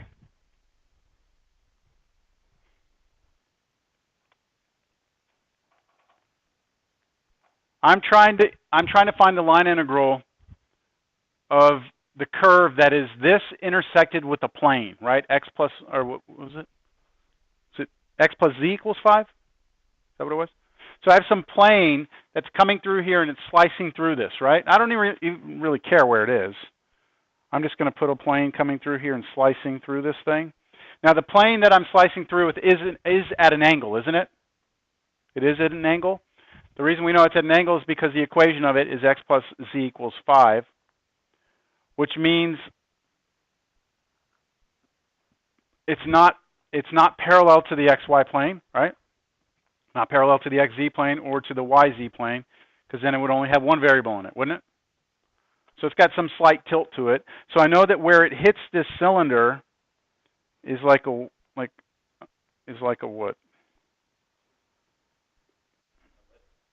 Kind of like an ellipse, right? Kind of shape. It's not a perfect circle because you got some tilt to it, right? So you take a beer can, you slice it that way. That shape is not necessarily a circle. You cut it straight across. That's what I was saying. You cut it straight across, it's a circle. So do y'all see the surface? Do you see the curve? Sorry. The curve, see? Now, positive orientation, walking around.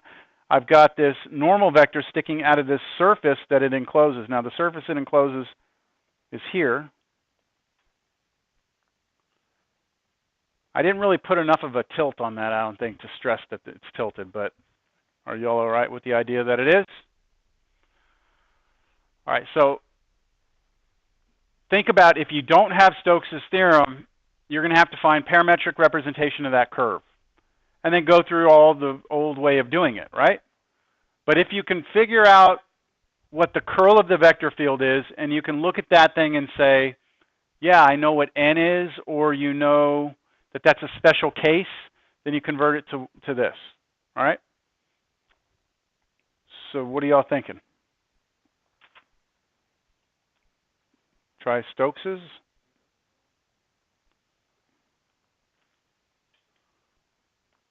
You want to do curl?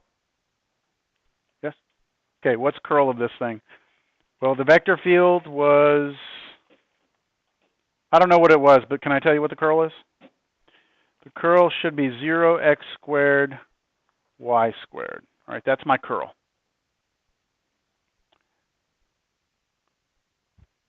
Are you thinking normal vector way might be the way to go here or not? Do you know the normal vector of that surface? It's the same as the normal vector of the plane, isn't it? That cut it? So you do know what n is. In fact, do you know what n is right here? Look at 1, and then what's the number in front of the z component? 0, right? I mean, the y component is what I meant to say. Sorry, trick question. I said something, but it meant something else. 1, so it's what? 1, 0, 1. Wait, now this can't be our n because this is not unit length, right? So I'd have to divide it by root 2. So how about this? 1 over root 2, 1 over root 2 like that. Now that's a normal vector I could use. Pardon me? But if I do that, I'm going to have to be able to integrate this with respect to surface area. And do you know the surface area of S? Not right offhand, right? It's not one of those things you're just like, oh, you know, it's not pi r squared, right? So I'm hesitant to approach it this way. I'm more inclined to go about it with a special case. As long as I can as long as I can express S as a function of two variables. But S is part of a plane, right? The only thing that I'd have to know is what's the shadow of it on the ground. And it's a circle. So we should be able to do a special case here, yeah? So here's what I'm doing. I'm saying the line integral of C f dr should be equal to the double integral over S of f ds. No, not f. Curl f ds, which I'm going to use the formula double integral over d of, now, can I use this formula, the first one, as it appears on the page? No? Where's the normal vector of this thing pointing? Upward, right? So I can use that. What's my negative p going to be? So we go back up. Our p is actually, this is our PQR, right? We're working with the curl. Just make sure you've taken curl, because Stokes's, you have to be working, your vector field is the curl, not the original vector field. So this is our PQR. So I've got p, which is 0. So that's going to kill all that first part off, so who cares? What's the next part? Minus q, but q is what? X squared times partial g with respect to y. What was my g? I never figured out what g was, damn it. What is it? It's the equation of this plane, right? It's the equation of that plane. X plus z equals 5. Can you make that a function of x and y? Z equals 5 minus x. So g of xy equals 5 minus x. So my g function has no y component in it, right? Or y, has no y in it. So when I get to the second part of this, partial g with respect to y, I put what? 0. And then finally, plus r. What was r? Y squared. D A. Because I've used the formula with the special case. Now I'm integrating over the region D. The region D is the shadow or the bounds of the variables x and y that create that surface S. This is all just double integral over D of y squared dA. Now you cannot factor out y squared, right? Don't make this mistake. Factor out a y squared and just say, oh, it's that times the area, right? Unfortunately, this is not 1, so I can't do that. Do I have to convert anything, or am I okay? Not convert, but am I okay with having y squared? This had to be, this double integral is in terms of what two variables? X and y, so that's okay.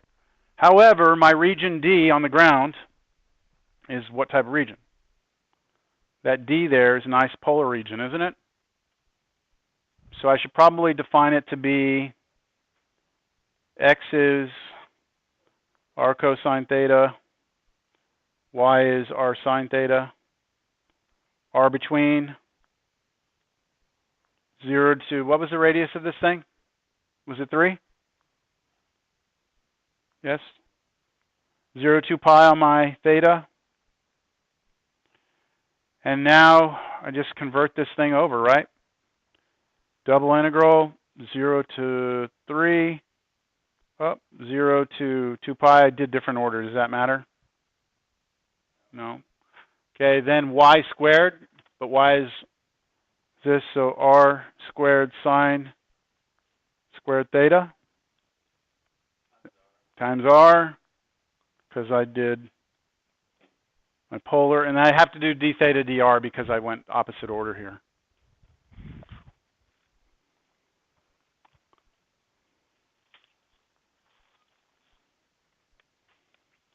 That's it. This comes out to be 81 pi over 4.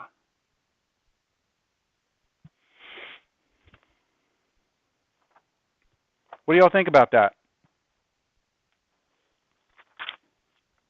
It's okay? I mean, I know it's a lot here, but yes? I was going to ask if, like, for the actual stuff,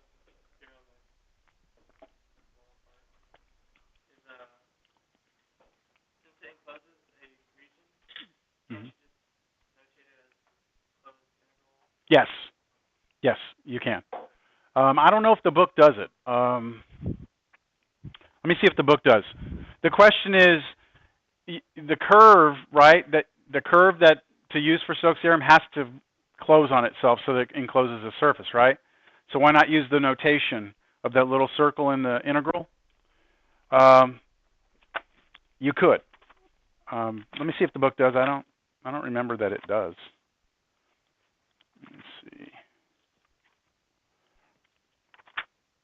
They don't. But it says, you know, bounded by a simple closed piecewise smooth curve. So they just throw out the notation. I'm not sure why. All right, let's take a break. Let's make it 10 minutes because I want you to not only take a little break, but I want you to go through this whole stack of stuff. Let me organize it a little bit so that it doesn't, everyone's not waiting. I'll break it up into different parts. All right, this is it. We're going to finish up. There are no notes for 13.9, but I'm just going to tell you where to go.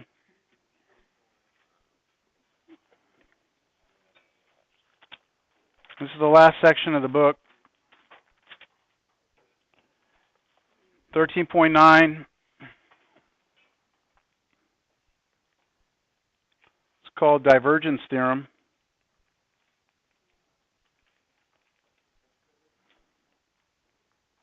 No, not a test for divergence. And if you look at page 824, at the top of the page in a box is the divergence theorem. I'll read it to you and then I'll explain what it is, what it's saying.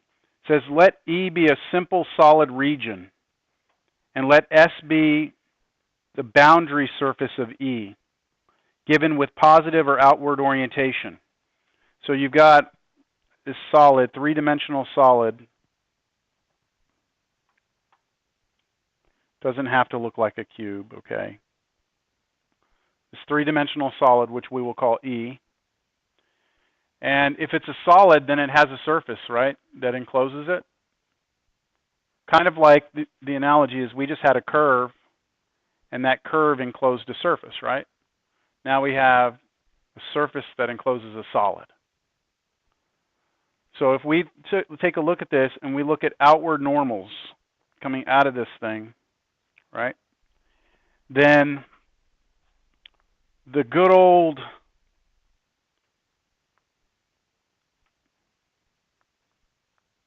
what is that right there?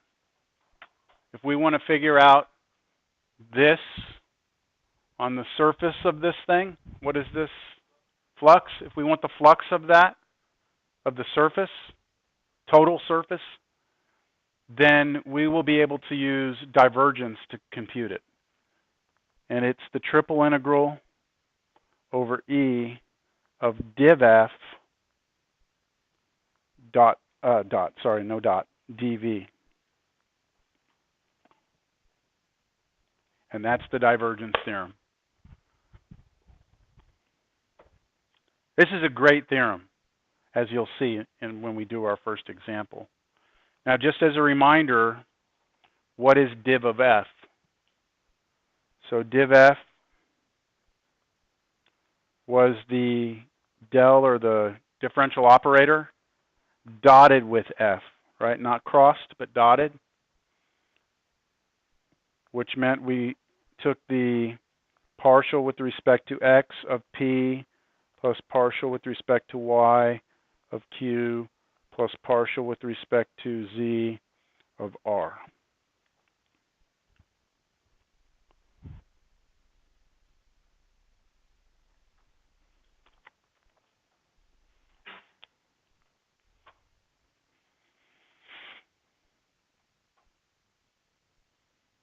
All right. Any questions on this? All right. What I'm going to do now is I'm going to just take a look at something we did last, I think it was last class, when we first started talking about flux. When did we start? No.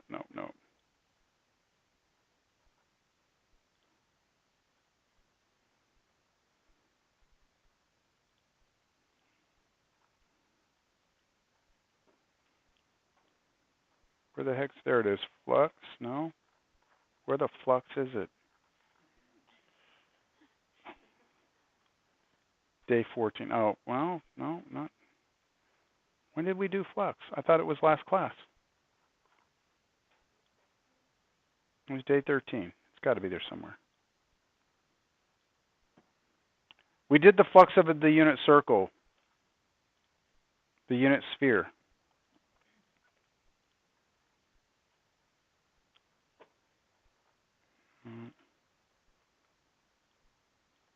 Oh, I hadn't gone down far enough.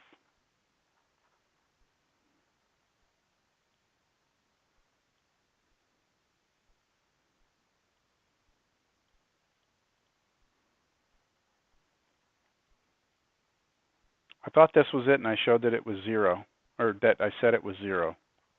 Does anyone have this written down? Let me just, this is in the notes from, is it example 1? What does it say for example 1? It's 3? Okay.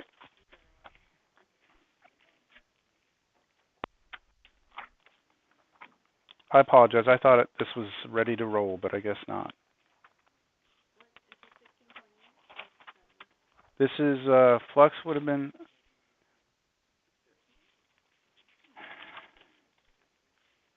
oh, well, you know what?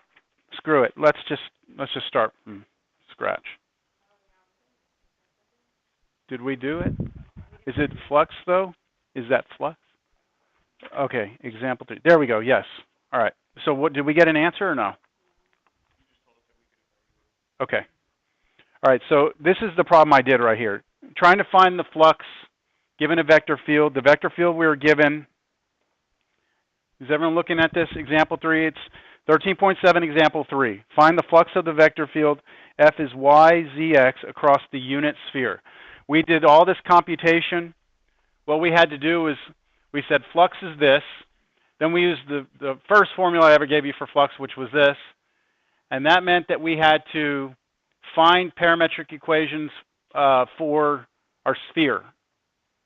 And that came from our good old spherical coordinates.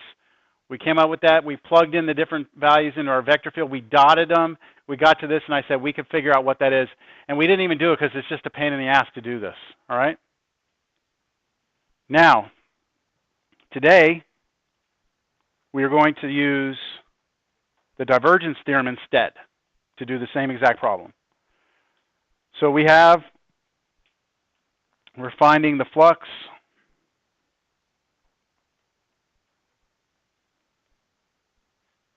over a unit sphere with a vector field F equals y, z, x. Can we at least appreciate the work it would have taken in the previous class, right? All right. So our unit sphere, of course, that surface encloses a solid, doesn't it? It encloses a solid. The solid is the entire ball, right? So according to the divergence theorem, the flux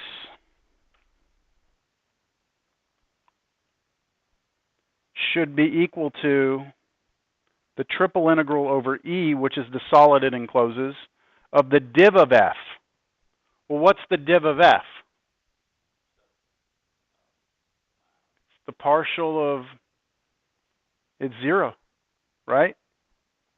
0, not dot, dv. Is everyone comfortable with div of F? Taking the partial of y with respect to x is 0 plus partial of z with respect to y, which is 0 plus partial of x with respect to z, which is 0. All those add up to be 0. You get 0. And now the answer is what? 0 with no work. I mean, some work, but I mean, that's relatively nothing, right? That's pretty nice, isn't it? Now,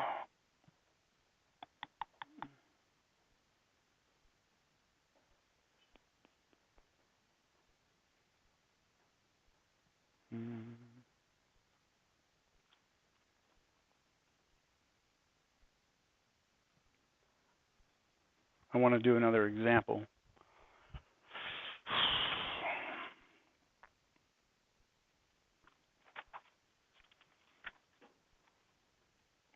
How about this one? Yeah. This is from today, actually. Where was the one we broke up into 4 different pieces? Yeah, it was that half cylinder thing. Can't I find it? There it is. What about this one? We just did that. We had to go S1, S2, S3, S4, right? But that surface S enclosed a solid, didn't it? That'll be our E. So let's try and do this one. Remember what the vector field was, right? Is there a vector field? X squared plus X squared, Y squared, Z squared, right? That's what we're going to use. So we're finding vector field X squared, Y squared, Z squared. And we're trying to find the flux. And that picture we had, I'm not going to get too detailed, but that was it right there, right? We said that this right here was Z equals square root of 1 minus Y squared, right? And you can go back and refer to the picture. Well, the solid E in there, right, is pretty nice. So let's try our conversion formula with divergence theorem. This should turn out to triple integral over E of div of F. So what's div F? 2x plus 2y plus 2z. That's it, right? dv. Now the question is, can you come up with some sort of representation of this solid E? So remember, this is back when we first started doing triple integrals. You look at the solid, you look at its shadow on the ground. What's the shadow of that on the ground? It's a rectangle. So I have restrictions on x and y. What are they? 0 to 2 for x, right? Y? Negative 1 to 1. And then my z I have to find a restriction on also. So the bottom of this thing was 0, right? Z is 0. And the top of it is the actual function of z, or the function of y, which is the square root of 1 minus y squared. Yeah? And come back over here to this triple. I can pull a 2 out of everything. I go x plus y plus z dv. And then I put my limits 0 to 2, negative 1 to 1, 0 to square root of 1 minus y squared. And then you could go from there. You integrate this thing with respect to z, right? First. Then with respect, oh, I shouldn't put dv there. I should put what? dz, dy, dx. And you go through it all. Do we want to go through the integration? A little hesitant. But you would work through it, and in the end, you would get the same result that we did earlier. 2 pi plus 8/3.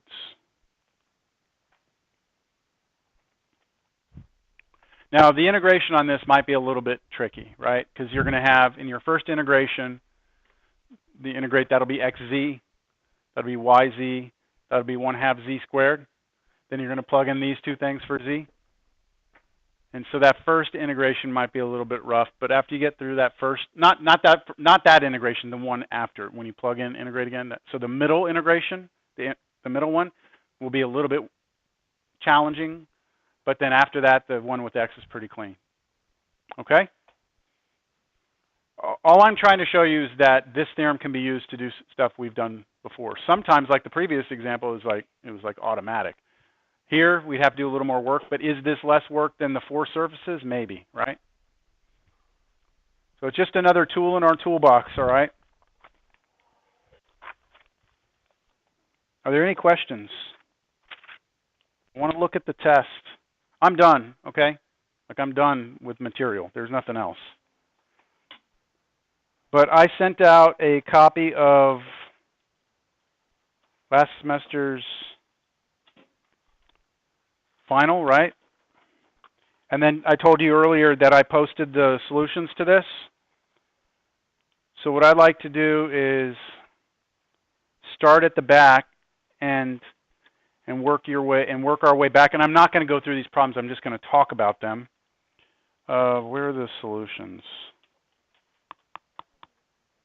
I posted them for you. But let's take a look at this problem.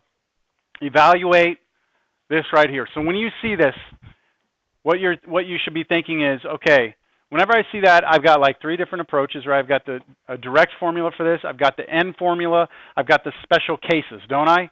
And now you also have what? If F encloses a solid, right, you've got the divergence theorem. Well, let's see. It's the solid bounded by x squared plus y squared is 1, which is cylinder, right?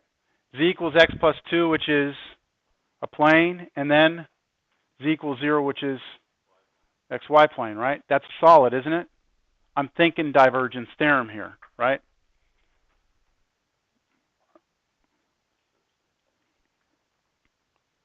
At least that's what I'm thinking.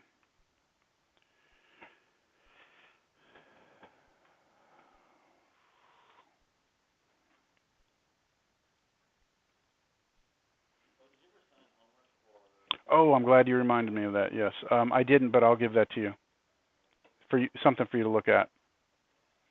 So look at this problem here. This is the solutions. So this becomes this, right? Div. Here's your function. You take the div of it, you get this. All you do is take that div, plug it in here, and now you need to figure out what type of solid this is, right? Well, your solid, the shadow on the ground is polar. So you go 0 to 2 pi, radius 0 to 1. The bottom is 0. The top is that plane, z equals x plus 2, but we're replacing x with what? R cosine theta, because we went polar, right? Did y'all see that? And then you set it up like this. On the test for you, I won't require what I'm going to do with the test. I will tell you while you're, I will give you instructions. But a lot of it will be set up only, right? So I'll have you set this integral up. And then after you set up all your integrals, you can go back and try and compute them for extra points. All right, but if the integrals aren't set up, that's going to cost you the most. Yes? There's multiple ways to do a lot of these problems. Are you care which way we go about doing it? If you would have done this by doing all 4 surfaces, well, 3 surfaces, top surface, so you call this S1, S2, S3, and you get to the integrals, you're going to have 3 separate integrals, right, that you're going to set up. So you set up 3, and then you wouldn't have to evaluate them, okay? If I look at that, they're all correct, I'm not going to penalize you. But what you've lost is time, right? That's the thing. So when you're looking at these, if you do it correctly, I'm not going to penalize you, no matter how you do it. It's just how much time are you using when you do it that way. So we should try and do the easiest method in all cases. That's right. Part of...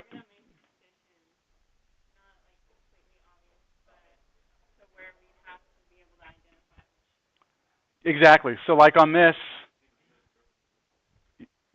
yeah, I mean, it's kind of hidden in this a little bit. I mean, it depends on how you read it. Plus, it's the last problem on the test, and the last thing we did was div. So, I mean, you know what I'm saying? Okay. What about this one right here? Evaluate F, blah, blah, blah, blah, where C is the intersection of this and this. So here we go again. We got a cylinder, we got this weird thing, and we've got their intersection as a curve. That's a line integral, right? But Stokes' theorem says that as long as we can represent that surface that is enclosed by the curve, that we can do that instead. Which, going backwards on this final, do you see how that would lend itself to being Stokes' theorem, right? So on 13, here we go. Here's our F. Here's the intersection. We get our curl. So here's Stokes' theorem. Get my curl, plug it in. And then what formula do I use here? Well, I realized that the surface is a function of x and y. So I use that special formula, don't I? And then I go through here. Once I'm here, I notice that the shadow of that on the ground, of the surface on the ground, is polar. I convert to polar, and there's the integration. It's Shall I keep doing this? Find the mass of the cone. Find the mass of the cone. So you definitely would want to know your mass formulas. And it's a cone, right? The cone is a surface. It's not a solid. So in here, you should have formulas for, well, did I give you formulas for mass?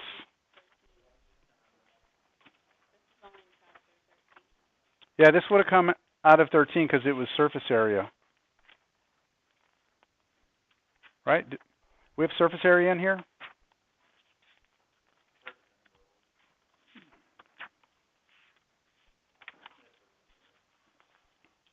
Oh, I didn't give you a formula for mass, did I? Well, it might be worth looking up. Look, what have we always known as our surface, as our mass formula? It's always the integral, whether it be a single integral or double integral, of the density function, right? Over whatever it is. So in this case, I give you the density function, right? And you're integrating over a surface, so it's a surface integral. And here's the density function, right? You have to come up with a way of representing the surface. So here's the representation of the surface. And then, what do I do here? From here to here.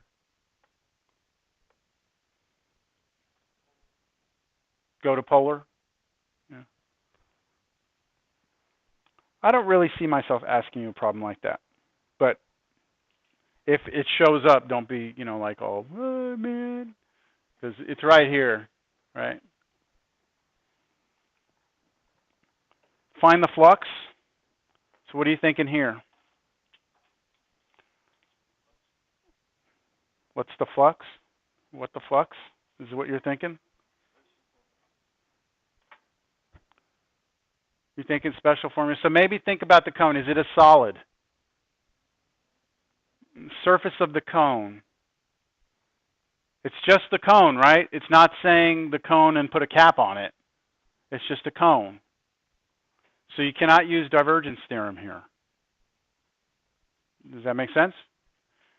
All right, so your cone looks something like,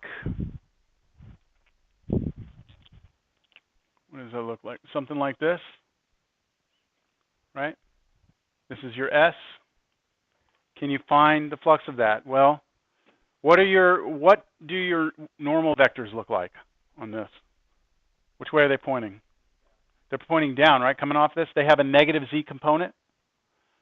And can you use the special case here? Yeah, z is a function of x and y.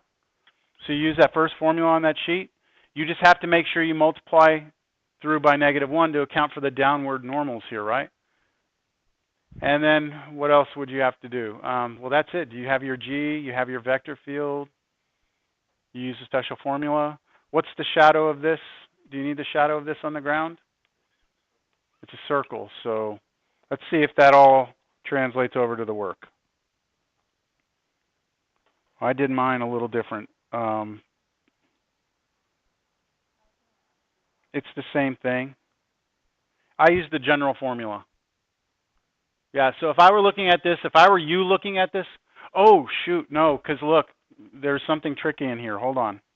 I didn't catch that in the wording of the problem. Hold on. It goes from 1 to 3. So it's not the whole cone.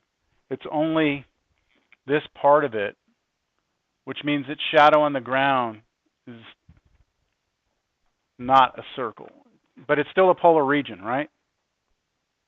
Tricky. All you have to do, though, with this is realize that this formula right here is exactly the same as what you have on your special case, all right? If you don't believe it, just go in there and use it. You should get the same integral set up, all right?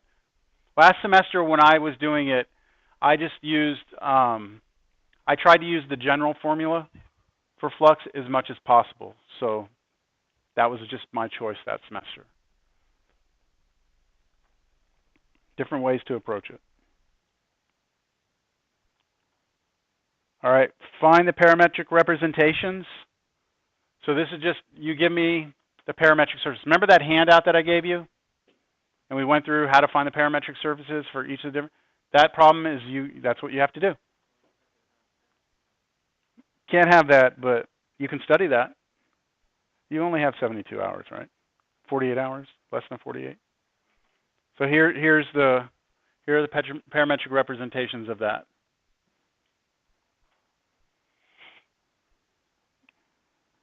All right, where are we going here? Oh, something's slowing it down. What is next? Find the surface area of the cone. The equation of the plane, which is tangent. How do you find surface area?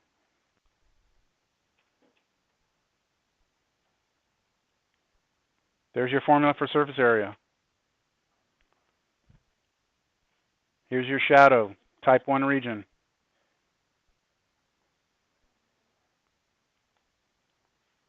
The problem before that, how do you find the vector equation? How do you find the equation of a plane tangent to a surface? You first have to find the parametric representation of the surface. Then you have to take the partials. Then you have to cross them. Then you have to plug in the point, and that gives you the actual direction of your tangent plane, your normal vector, and then you plug in the point, and then you're done.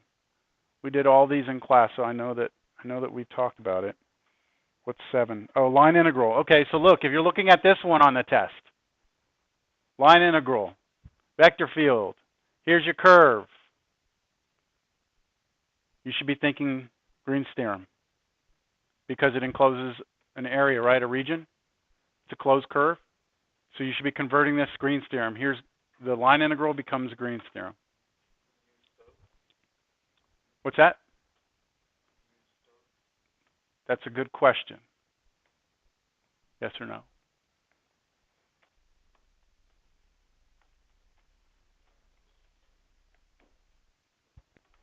Yes, no? Look at Stokes' theorem. What does it say?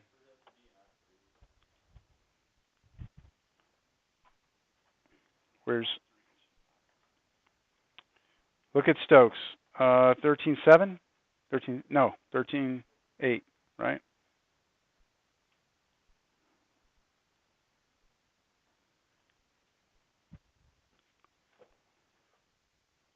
If you extend Green's theorem out, it becomes Stokes in higher dimension. So I'm very glad you caught this. When we were in Green's theorem, we were on a flat sheet of paper, basically. That's where we were. And I'm not going to bring up Green's theorem, but for Green's, what did you use in there? It's on your formula sheet. You did that partial thing? The double? Stokes' theorem turns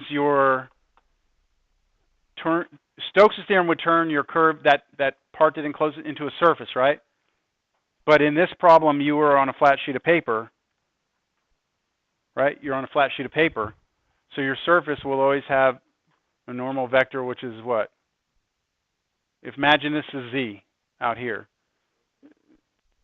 Well, you can do it either way, is what I'm getting at. If you look at this, your N would always be, what, 0, 0, 1? So either way. I'm not going to prefer one or the other. What I would not like to see, or what I think would be a bad thing for you to do here, would be to actually break this curve up into two pieces and find parametric representations for each one and then use the standard formula for line integrals. That wouldn't be smart, because that would take up too much time. You could still get to the answer, though. What about 6? Line integral. Evaluate this line integral using fundamental theorem of calculus. So can you use Stokes here? Can you use Green's here? Why not? Because it says you have to, but why can't I use Stokes or Green's or whatever?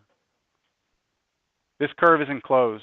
It's not closed. If you draw it, it's not closed, just a curve. So if I say use the fundamental theorem of line integrals, what do you have to do? Remember what the fundamental theorem of line integrals says, which is that if f is a conservative vector field, then all you have to do is evaluate little f, its potential function, at the two endpoints of the curve. That's what it says. Which means that hidden in this problem, I'm really telling you to do what? Go find, partial integration. I'm telling you to go find the potential function. And I made the vector function so complicated and this vector field so nasty that if you try and do it the other way, you're just going to eat up an hour of your time instead of just going and saying, okay, here's my f. That means I know little partial of little f with respect to x is that component. Then here's that partial integration. Remember? You go back and you do all that until you recover what little f is. Here's little f. Once I know what little f is, here's the fundamental theorem of line integrals. I plug in the two endpoints, which how would you get the endpoints from this here? Do I give you the endpoints? I doubt it. I don't give you the endpoints of the curve, so what do you have to do? Plug 0 in here, that gives you the first endpoint, and then 1 here gives you the other endpoint. Plug those into your vector, or into your scalar function, and you just get 5, and you're done.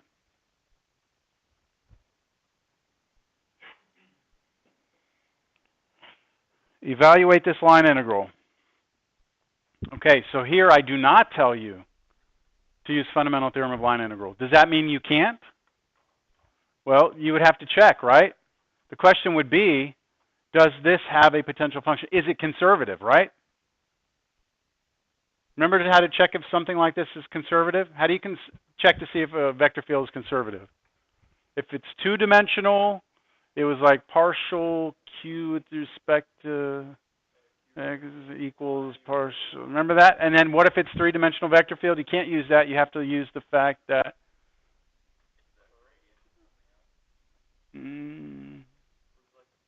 curl of f is 0. There's ways to check it, but in any event, you have to see if you wanted to use fundamental theorem of line integrals to save you time, you would have to see if it's conservative. So you do a quick check on that. Is it conservative, right? I wonder if I have it in here for you. No, I don't. Okay. I would go back and look how to check if something's conservative, because you wouldn't want to go try and find little f here, would you? If it's not going to happen, you'd be wasting time. So if I were doing this problem, I'd do a quick check to see if it's conservative. If it's not, I'm going to have to do this the standard way. If it is conservative, then I go find little f and I do it just like I did number 6. So let's see what I did on my solutions here. I didn't even check, which means I probably knew it was not conservative. It may be, I don't know. This is the standard way to do it though. So what we did is we took our r, we took our derivative, we plugged r into the vector field, got this. We dotted the 2. We dotted f with its the derivative of r. We got this. We integrated that from 0 to 1, and we had the answer. Does this all look familiar? Or is this like, oh my God, this was so long ago type thing? Evaluate this line integral. So again, another line integral. And notice this is not a vector field. This is a scalar, right? This is a scalar function with respect to arc length, right? Arc length, d little s, not big S. Do y'all remember at the beginning when I said chapter 13, you're going to have to distinguish between, little s, big S, with a vector, without a vector, right? All that means something, right? So this is the formula for this. We had to find the vector equation of the line segment. Then we had to find the arc length of that, which is square root of, and then you have to plug into the x, y. Let's see how I did that. There's my line segment right there. There's its derivative. There's its magnitude. That's ds. Then I go in here and I replace x, y, and z with the components of my curve right here. This integration is a straight u substitution, and I get some nasty answer, but I get an answer. Look at that. We're almost done. Let's test. Did I say sketch it? Well, I was just using this to check. Just to check students' work, so I wasn't taking it like, you know what I mean. I didn't need to sketch it. Evaluate this triple integral. What am I wanting you to do here? Triple integral, the E is a solid between the spheres. You have two spheres. You want to do an integral on that solid. So I'm wanting you to do what with this?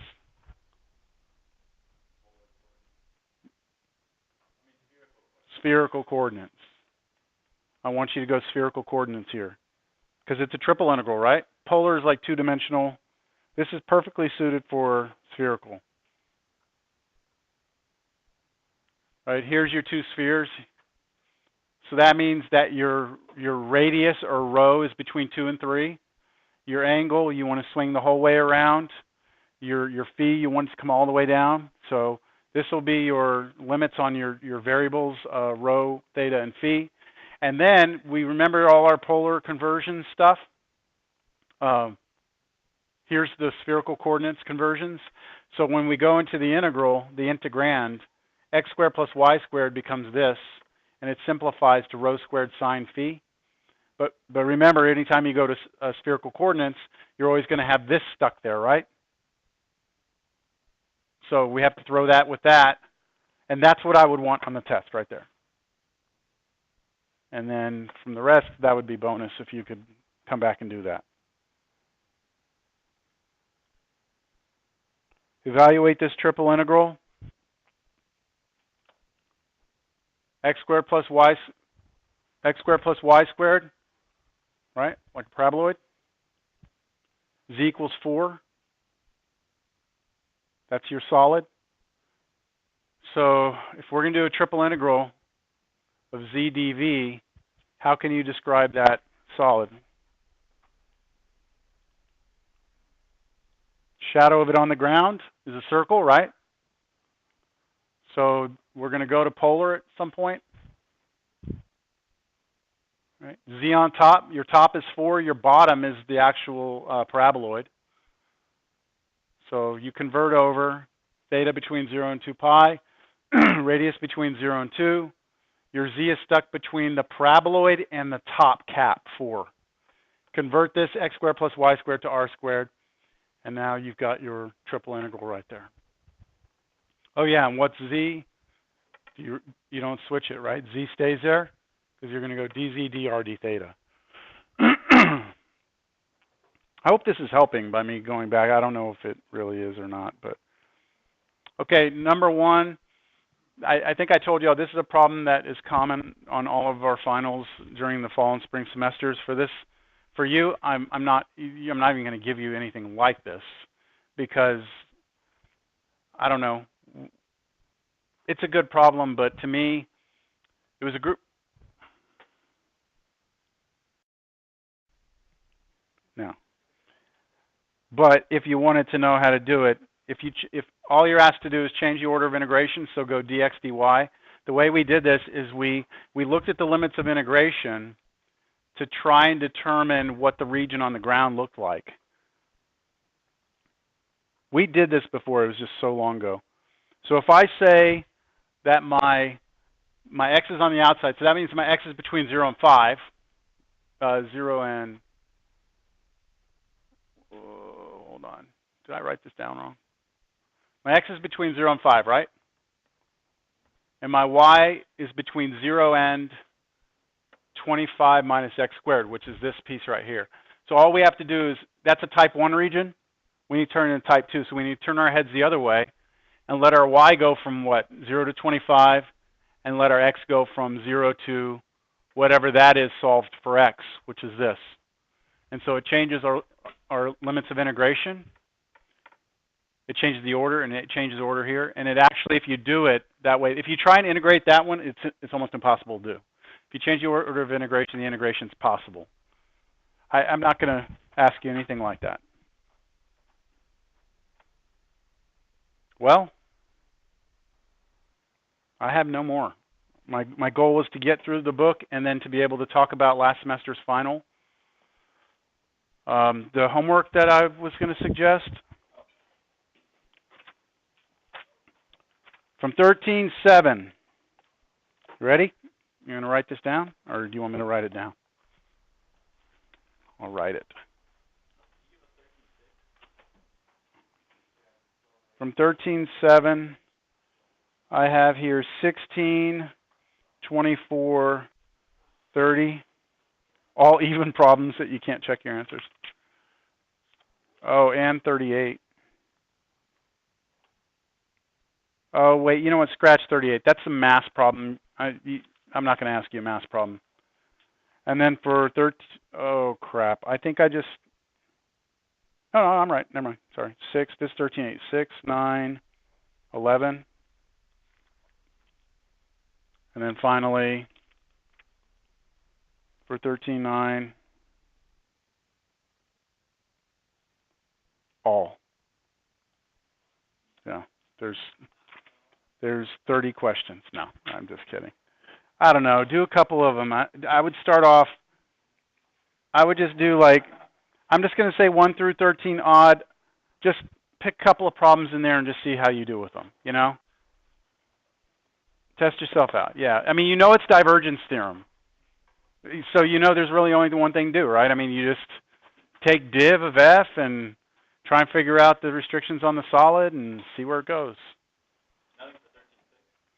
I didn't assign anything for 13.6.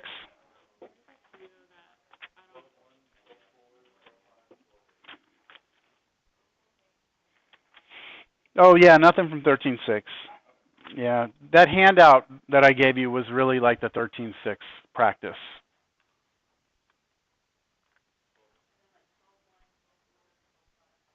Okay. I'll go back and look. And I heard some also like there's a video that someone couldn't find. So I'll look at those after class. Let me stop the video.